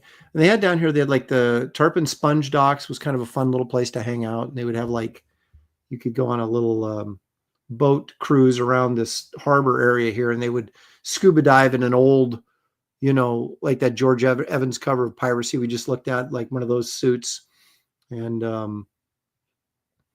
good times were had by all. But anyway, a lot of good restaurants around there too. So we lived in this brand new development called Key Vista. See it right here. So let's zoom in here. So you'd take 19 up to right here, which was Gulf Trace Boulevard. And here's the problem with 19. It was a highway, right? 2 lanes going each way, no stop signs or anything. And you had all of these roads would butt up against 19, and you'd have to turn right or left with no light a lot of times. And that's why there's so many accidents, because you have people going 55 miles an hour down this highway, then people trying to pull out from a dead stop to get on there. So you had to be really careful. But anyway, so I remember Moog Road. But anyway, so you turn on Gulf Trace here, take this road, very scenic, very nice. Go back into this nice little brand new gated community. Sounds expensive, but it really wasn't. So we go on Key Vista Boulevard, turn on Ravendale Lane, go around here to Eagles Crest Court, and ladies and gentlemen, right there, 2637 Eagles Crest Court is where we used to live. Now, back here was like a swamp area, a nature preserve, as they used to call it. And so this guy right here it was right here, 2640, guy right across the street from me, had an alligator in his front yard right there by his front door. And everybody in the neighborhood, I was like the reptile wrangler, apparently, because I worked at home. This was after CrossDem was starting to go under and I started working at home.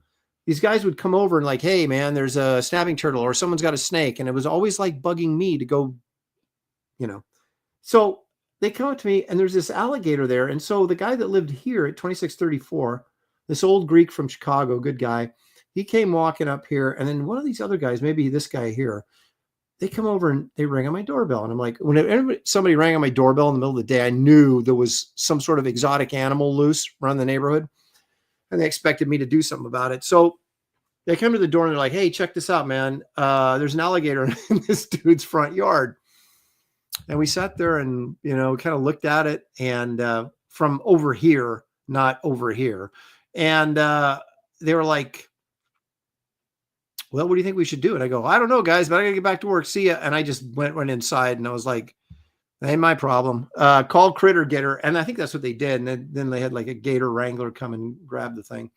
Luckily, no one was home here. They were gone for work during the day. But if they'd walked out their front door, there'd been an alligator waiting for them right there. It was really crazy.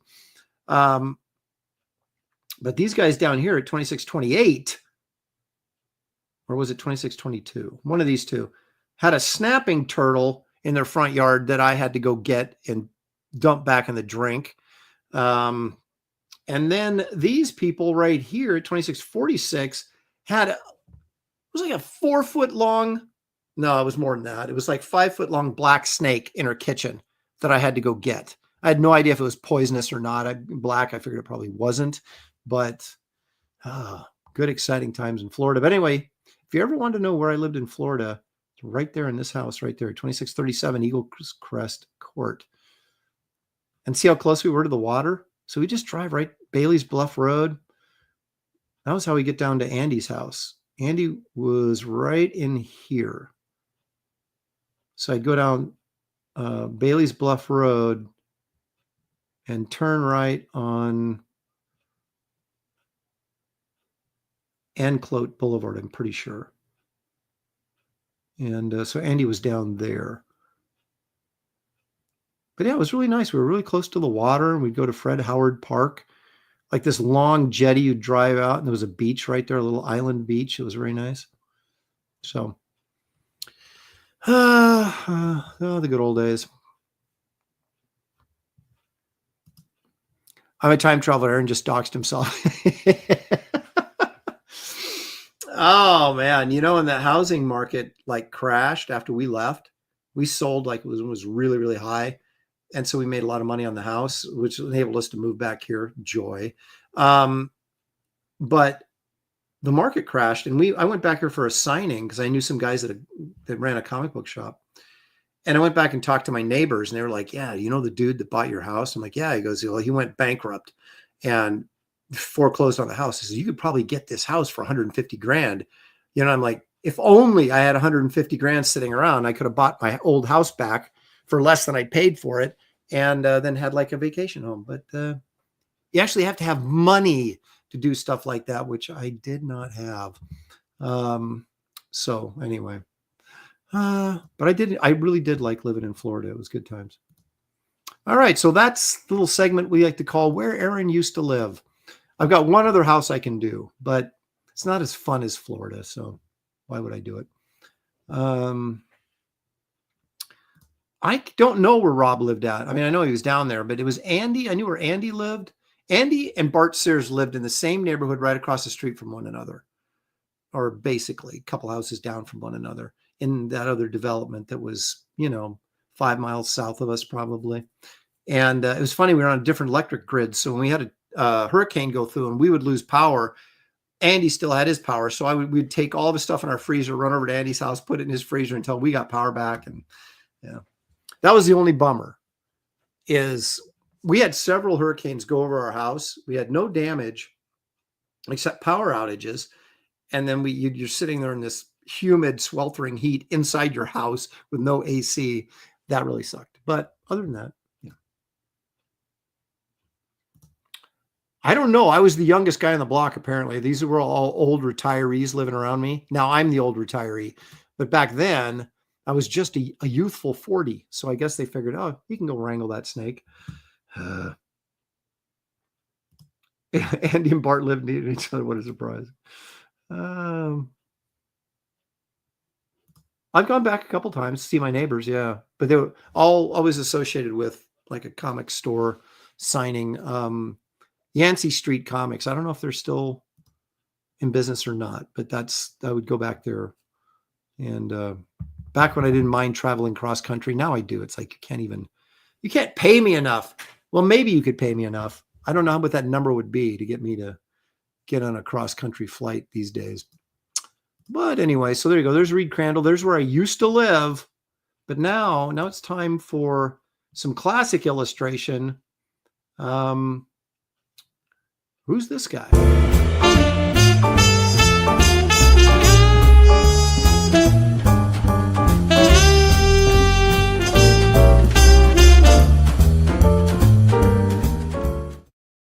Like that little bass, that blues riff, if you will. Okay, so Howard Terpning, not Terpening, but Terpning.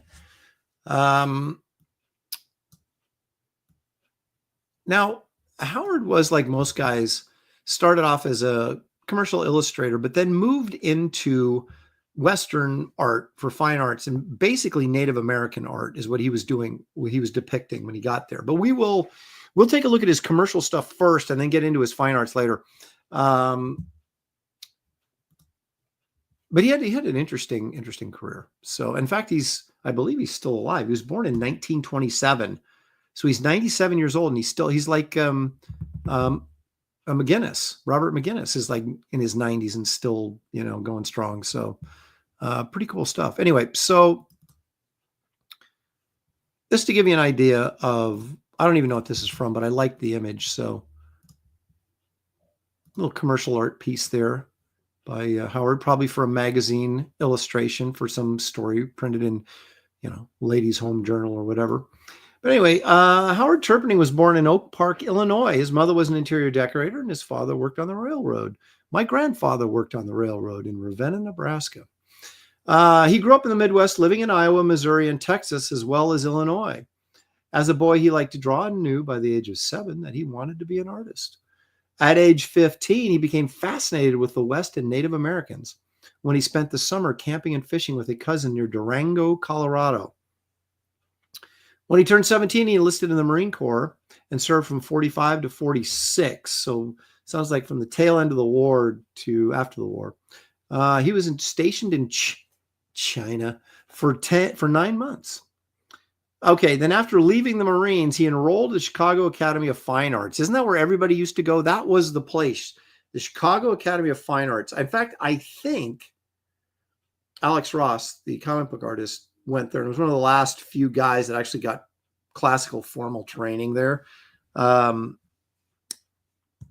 he used the GI Bill to pay his tuition. Now, to further his study, he attended the American Academy of Art in Chicago for 6 months, where he honed his life drawing and painting skills. Oh boy. Even when I was in school, when I was in school in the mid 80s, these places were still around and still could have got this formal classical education. I wish I hadn't gone to film school. I would have gone like Chicago Arts Institute or whatever it's called. to get my training. I really would have, but alas. I went to film school and had a bunch of fun, though. I got to admit that. All right, so Howard did like 80 movie posters in his career. It's pretty remarkable. Here, you might remember this one. This is Dr. Zhivago. I tried to watch this movie, but it's kind of rough. I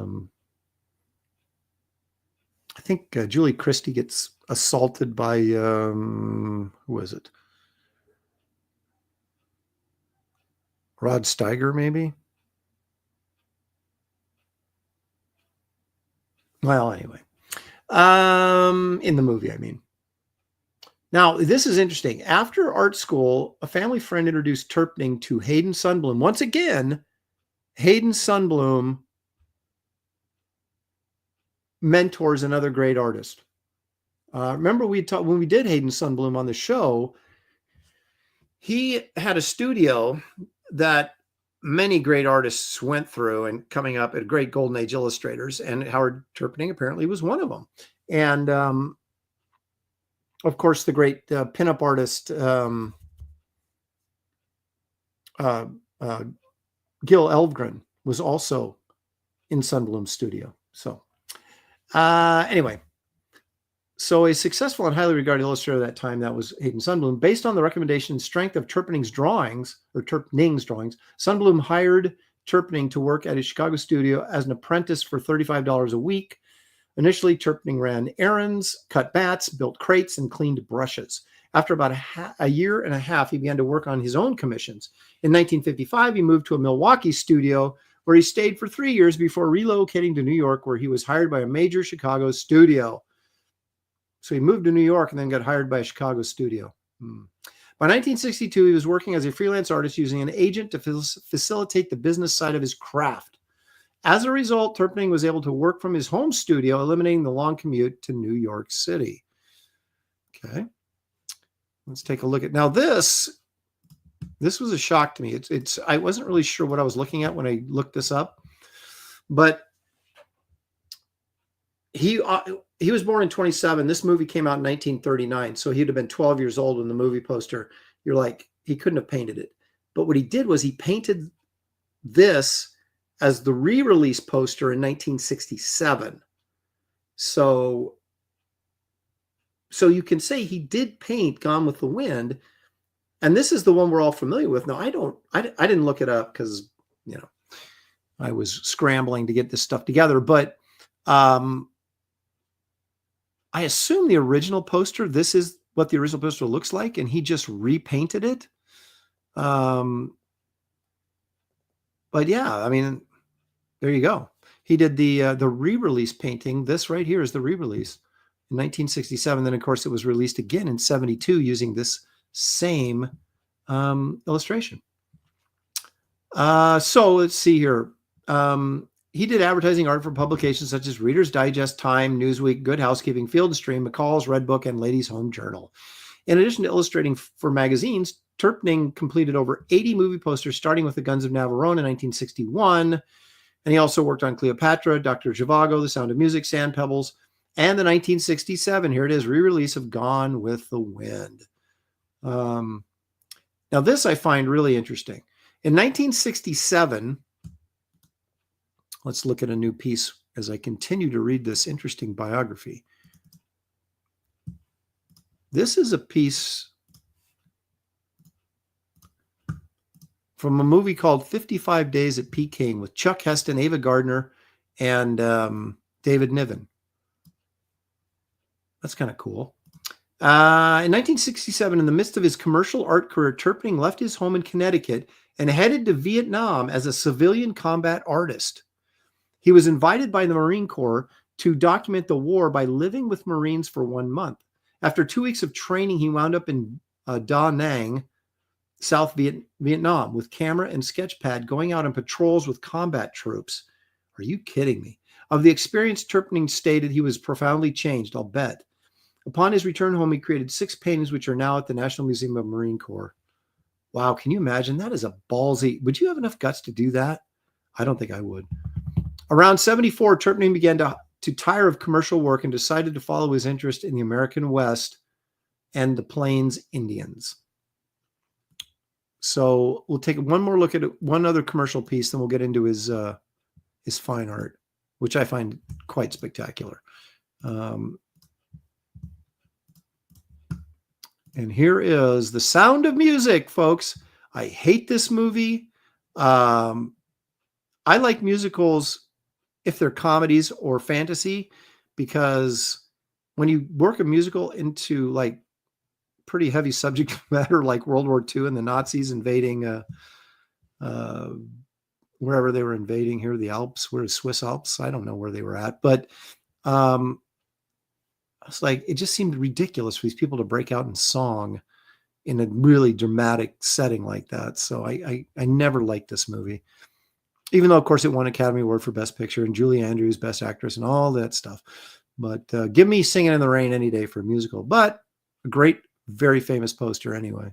There you go. Okay, so in 1974, he decided to pursue his goal as a fine artist. Look at this. Look at the freaking composition. Are you kidding me? This is an awesome piece right here. We've got your Indian on the ground here, the horse, but this river opens up to us, giving that perspective, sort of leads you right up here, right up through here. Look at that. That's just a great composition. I love that. Anyway, so he began to transition into fine art by creating paintings and selling them in Western galleries. The first painting sold for $2,000 to $2,500. After 3 years, he left Connecticut and the commercial art world and moved to Arizona to devote himself entirely to painting the American West. Within 2 years, he was elected to both the National Academy of Western Art and the Cowboy Artists of America. In the 22 years, he was an active member of the CAA. Terpning earned 42 awards for his work. In 1985, Terpning was honored with a retrospective at the Gilcrease Museum with 38 original works on display. His work has also been displayed in Beijing, China, and the Grand Palais in Paris.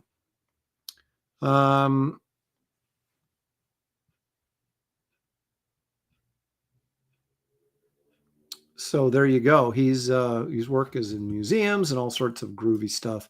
And if you're interested in a book on Terpning's artwork, Terpning's, I'm sorry, I keep saying Terpning, but Terpning's art, go to Amazon, look up Howard Terpning in books, and you will find some couple books there of his stuff. Look at this. It's always interesting to me that the best fine artists were guys that were commercially trained, that came out of commercial art and then became fine artists, and they do the best stuff, in my opinion.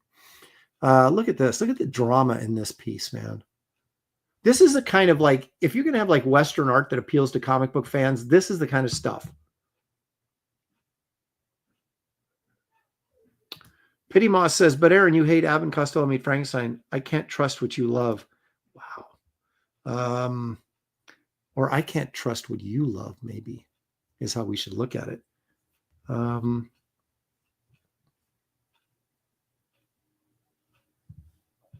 Headless Bourgeoisie says, I don't think guys are supposed to like this movie, The Sound of Music. Yeah, well, probably not, but, and I don't, so there you go.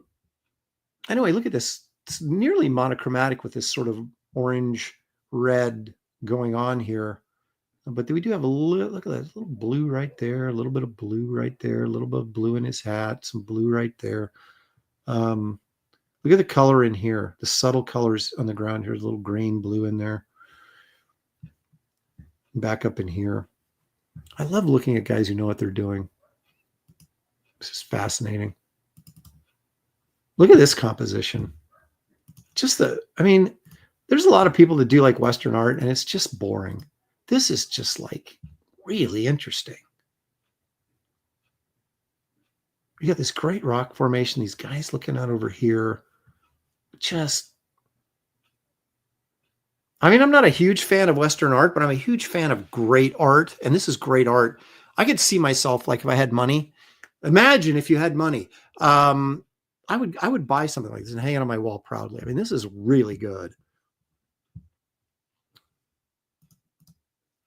I don't know what Luffy is suggesting here, but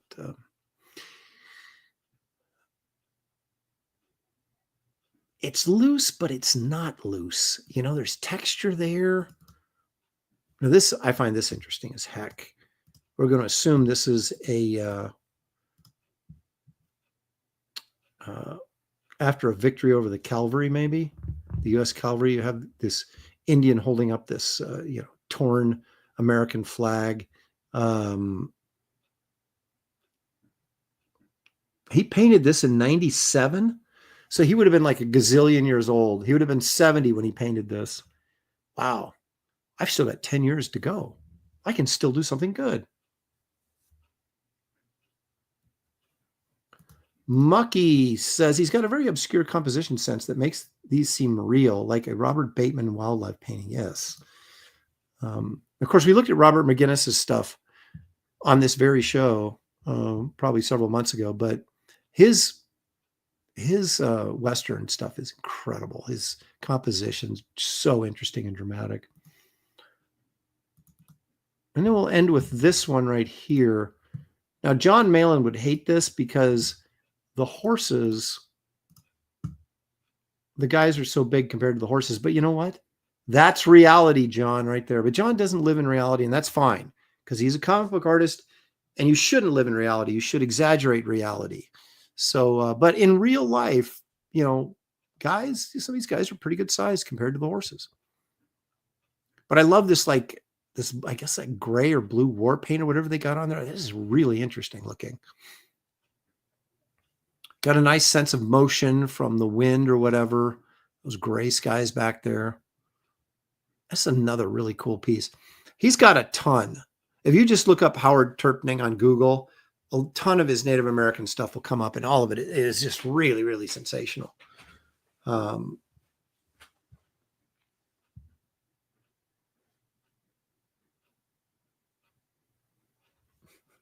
Headless Bourgeoisie says, these look like Dell Comics covers taken to the next level. Indeed.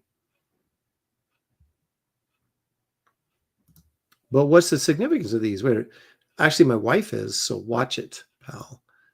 Shelley is. Now, what is this? Merilith 2005 says, it was going to hate the fact I didn't get notification only to find out I was unsubbed. I don't know why that happens, but it does. I do not understand. It's like these platforms, they want you to be successful because it makes them successful, but then they go out of their way to make you unsuccessful. Unsub people, and my Twitter account keeps going up and down like this for no reason. It's just weird. Anyway, so there you go. There's a little look at the career of Howard Terpning, who is still with us at age 97. I don't know if he's still painting or not. But quite a good artist, and hopefully we expose some of you to some new art that you hadn't thought of before. Tippy Tail McKitty says, I've seen wild horses. They aren't that big. There you go. Old dirty fatty says, Manly can't draw a horse to save his life. Oh, poor John. That's okay. Let's see here. All right. So we're kind of at the point of the show where, well, we take a look at cryptids and we make fun of them and stuff. But this is, I'm going to go a little bit different this episode. And I'll tell you why in just a minute.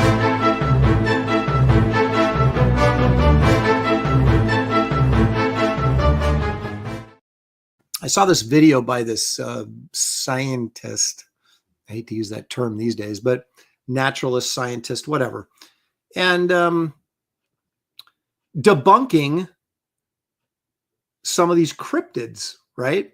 And I thought, that's for me, baby. So we're going to take a look at, I think, 4 cryptids. I got to get my notes here. I even took notes, like a homework project. Let's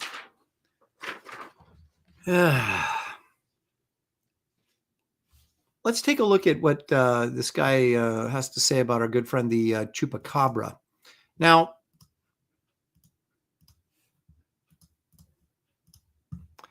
This is artist rendition of what is basically described as a chupacabra. Now, there's a lot of different descriptions that go, depending on who you talk to. It's kind of like Bigfoot. It's like no two Bigfoot look alike, and no two chupacabras look alike. But here's what I found out according to this scientist. First of all, the whole blood sucking thing, where they said that they had found, was it the mid 80s, that they found all these farm animals in South America had like puncture wounds in them, like vampire fang, and they were sucked dry of their blood. Well, apparently that didn't happen at all. According to this guy, was saying that some of these animals' bodies were examined, and they were not drained of blood. They were just, had chunks taken out of them by some wild animal that, that attacked the flock, right? So, well, where do we get this idea of the chupacabra? Well, oh, darn it, that's really small. Oh, well. I think you'll be able to see this. So, according to the first person to give, okay, this is the thing from Species, that creature from Species, as designed by Geiger, right? You know the movie Species? Okay. So the first eyewitness who gave a description of the chupacabra, right? The very first one that came forward had described something very similar, spikes on the back, different things that were very similar to the Species character, right? Well, it just I guess it turns out that she had recently seen the movie before giving her description of this thing that she allegedly saw. So we find out that the very first eyewitness was full of crap and was using movie reference to describe something that she said she saw. And so basically what people of scientific endeavors, people looking for the logical explanation for all of this, are basically saying, dude, these are manged, not Shane Davis, but manged coyotes killing sheep and cattle. And that's pretty much what the chupacabra is. There is no real chupacabra, according to the evidence uncovered by this scientist. So there you go. So there's your logical explanation. It seems to have quite a bit of proof behind it. So I think we can take the old pen and mark the chupacabra off the list of possible cryptids. Moving right along. You guys ever heard of something called Nawanchi? I hadn't, but this scientist did. And he investigated. In fact, he went to South America to investigate the Iwanchi, which was described as this sort of 3 to 4 foot tall, humanoid, hairy thing that was terrorizing the cattle and the livestock of these farmers down in South America. So this dude goes down there and does his own investigation into kind of like you ever see that show River Monsters, where the guy goes and he hunts down the giant fish. They're almost always a giant gooch, which is a giant catfish. They're almost always giant catfish. But at least he finds something and solves the mystery. Well, this guy apparently does the same thing. So he goes down there, and he shows footage from his little thing that him and his wife go down there to track these. He's like a scientist that investigates cryptids to see their validity. So he goes down there and he sets up like motion cameras. And of course, in the middle of the night, they go off, right? And the alarm goes off, and he goes out there with his wife, and they film this thing up in the trees, this black hairy thing's up in the trees, crawling around. And what does it turn out to be? Well, ladies and gentlemen, it turns out to be none other than the speckled bear. That's right. Now, these are a short-faced or short-snouted bear, and they do tend to stand up and walk around on their hind legs, giving the appearance that they're like some sort of creepy goblin thing in the woods. And that's pretty much how he debunked the legend of the Iwanchi, which I'd never heard of, and now we'll never hear of again, because now that we know that a scientist went down and proved that the Iwanchi is actually the speckled bear in South America, and I don't know that he said they're rare, but they're uncommon. So, you don't see a lot of them. Very mysterious. There you go. The Iwanchi is now off the cryptids list. We won't be investigating those anymore because it would just be a waste of our time to investigate something that isn't real. Okay. Now this one's heartbreaking, and it's going to crush a lot of you, and I'm sorry. Our good friend Nessie, the Loch Ness Monster.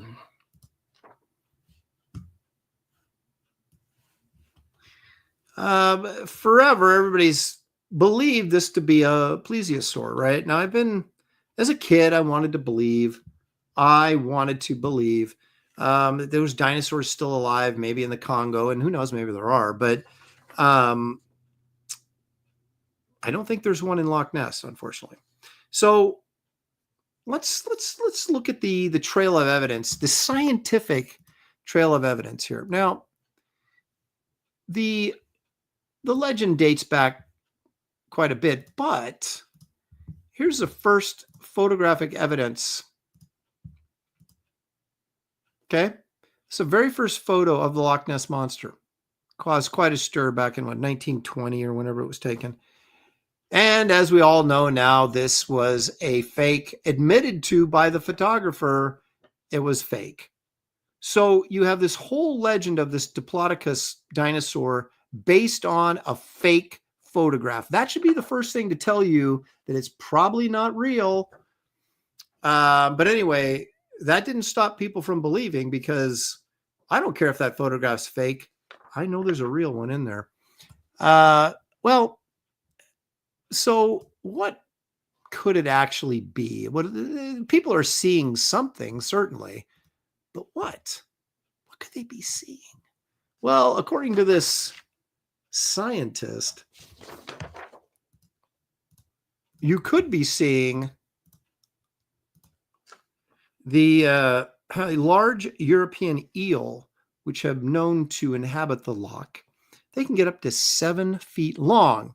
Now, say you're out in your boat fishing in the loch, or just sightseeing, or maybe you're looking for Nessie, and one of these things breaks the surface, and you just see the hump of it as it goes up and down, breaches the surface of the water, which is what a lot of stuff, photographs that might even be real, depicting Nessie, that's the kind of there's a hump in the water, there's this, that, right? Could it be one of these 7-foot long eels? That's pretty gross, but that's a possibility, right? Well, this scientist wasn't done there. He said, you know what else frequents the loch?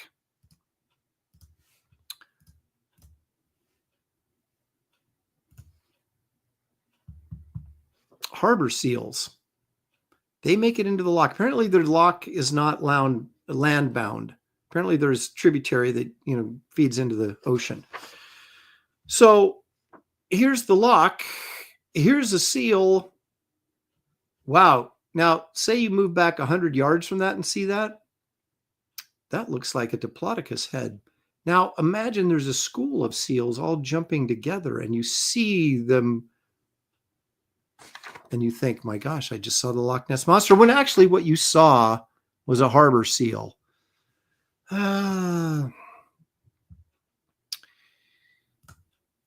But this scientist says, no, those are very logical explanations. He said many, it could also be the waves, logs or something in the water all create this sort of idea of motion and artificial life that, you think you're seeing something moving and you're really not. But he thinks perhaps if you have young children watching, please cover their eyes now, that perhaps the real Loch Ness monster is, yes, whale peen. Yes, there it is. Apparently, whales do get into the loch, or can get into the loch, and might be showing off their wares, and you mistook it for the Loch Ness monster. So there you go. That is what a scientist says, folks. It's European eels, harbor seals, or perhaps the elusive whale peen. Yep, there it is. So I just, now we're going to take the old Loch Ness monster and cross it off the list. And I hate to do that because I like the Loch Ness monster, but you know, when they tied 30 some boats together, all with sonar, and swept the loch and found nothing, that was a pretty good indicator that there weren't nothing there. There you go. Jerry Roscoe, of course. This is a historic moment for the show. Whale peen is now part of my day-to-day vocabulary, and well, it should be. Okay, so now I know a lot of you are thinking, okay, he's got one more. What's he going to debunk next? Thankfully, it's not Bigfoot. Bigfoot has not been debunked yet. We do our best on this show, but no scientific explanation for Bigfoot yet. So we're going to leave him out there as a possible cryptid. However, another one that I have never heard of is apparently the elusive Ozark howler. Now, descriptions vary, but this is in Oklahoma, Arkansas, you know, other places where moonshining is prevalent, apparently. We'll get to that in a minute. So the Ozark howler, described as this beast with horns and just, you know, this is one artist's depiction. This, of course, is not a photograph. Oh, it's kind of cool, though, isn't it? Can you imagine you go out in the woods and you see this? I mean, you know, life's over as you know it, but what a cool last moment going, oh my gosh, it's real. You know, anyway. Okay, so the Ozark howler. What's the story behind the Ozark howler? Well, apparently, according to this scientist, during Prohibition, we had a lot of moonshiners out there in the Midwest, you know, and parts of Texas, Oklahoma, Arkansas, you know, and they started perpetuating the myth of the Ozark howler to keep police away from their distilleries, their illegal distilleries. So apparently there was a method for cleaning their tin can buckets with straps of either leather or heavy rope, right? And it made this really low guttural howling sound, right? And so they attributed this to the Ozark howler. Now, and then of course, the legends kept going and going and getting bigger and bigger. And of course, Prohibition eventually ended, but the Ozark howler, the legend of the howler remained. Now, so this scientist and his wife traveled down to one place in Arkansas, visited this moonshiner, still active today apparently, and he pulled out the skeletal remains of what he claimed his grandfather captured, the Ozark howler. And he turned the bones over to this scientist and his wife, who then went and tested the bones. Well, what did they discover? They discovered, in fact, that the bones belong to the near extinct, very rare North American red wolf. It doesn't really look red to me, but I'll take their word for it. So here you've got this wolf that, while looking for companionship, shall we say, would howl to attract other red wolves. Now, because they're very sparse and very rare and almost extinct, you might do a lot of howling before you hooked up with somebody. So that only helped perpetuate the myth of the Ozark Howler. And then, of course, the moonshiners continued to propagate that myth and continue to do so today, even though I didn't know people were still moonshining, but apparently they are. So there you go. There's the Ozark Howler. Of course, simple explanation, the nearly extinct North American red wolf. We'll just mark the Ozark Howler off our cryptid list for the future.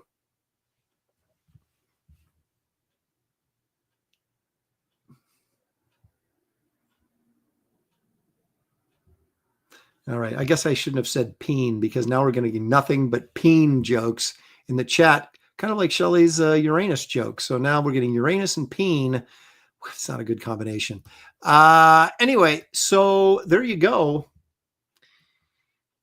This show has done what it set out to do when it started this months ago, or was it even years ago? I don't know how long we've been searching for Bigfoot, but we have now eliminated 4 cryptids from our list of make-believe animals. And I don't really miss any of them, but I'm a little heartbroken over Nessie not really being a Diplodocus. But I think deep down inside, we knew that it was whale peen the whole time. Didn't we all really know that? Oh, my goodness. Well, folks,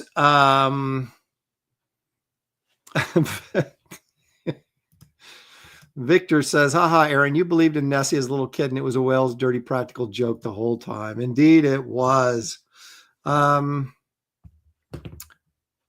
Of course, this is a line from Dracula. The greatest trick cryptids did was convincing Aaron they didn't exist. Exactly. That's the vampire's greatest strength, is convincing people that they don't exist. 10-8 Comics says this would make a great musical with cryptids or whale peen. Anyway, Angela Chocolates Curry says wasn't expecting a peen fact from Aaron today.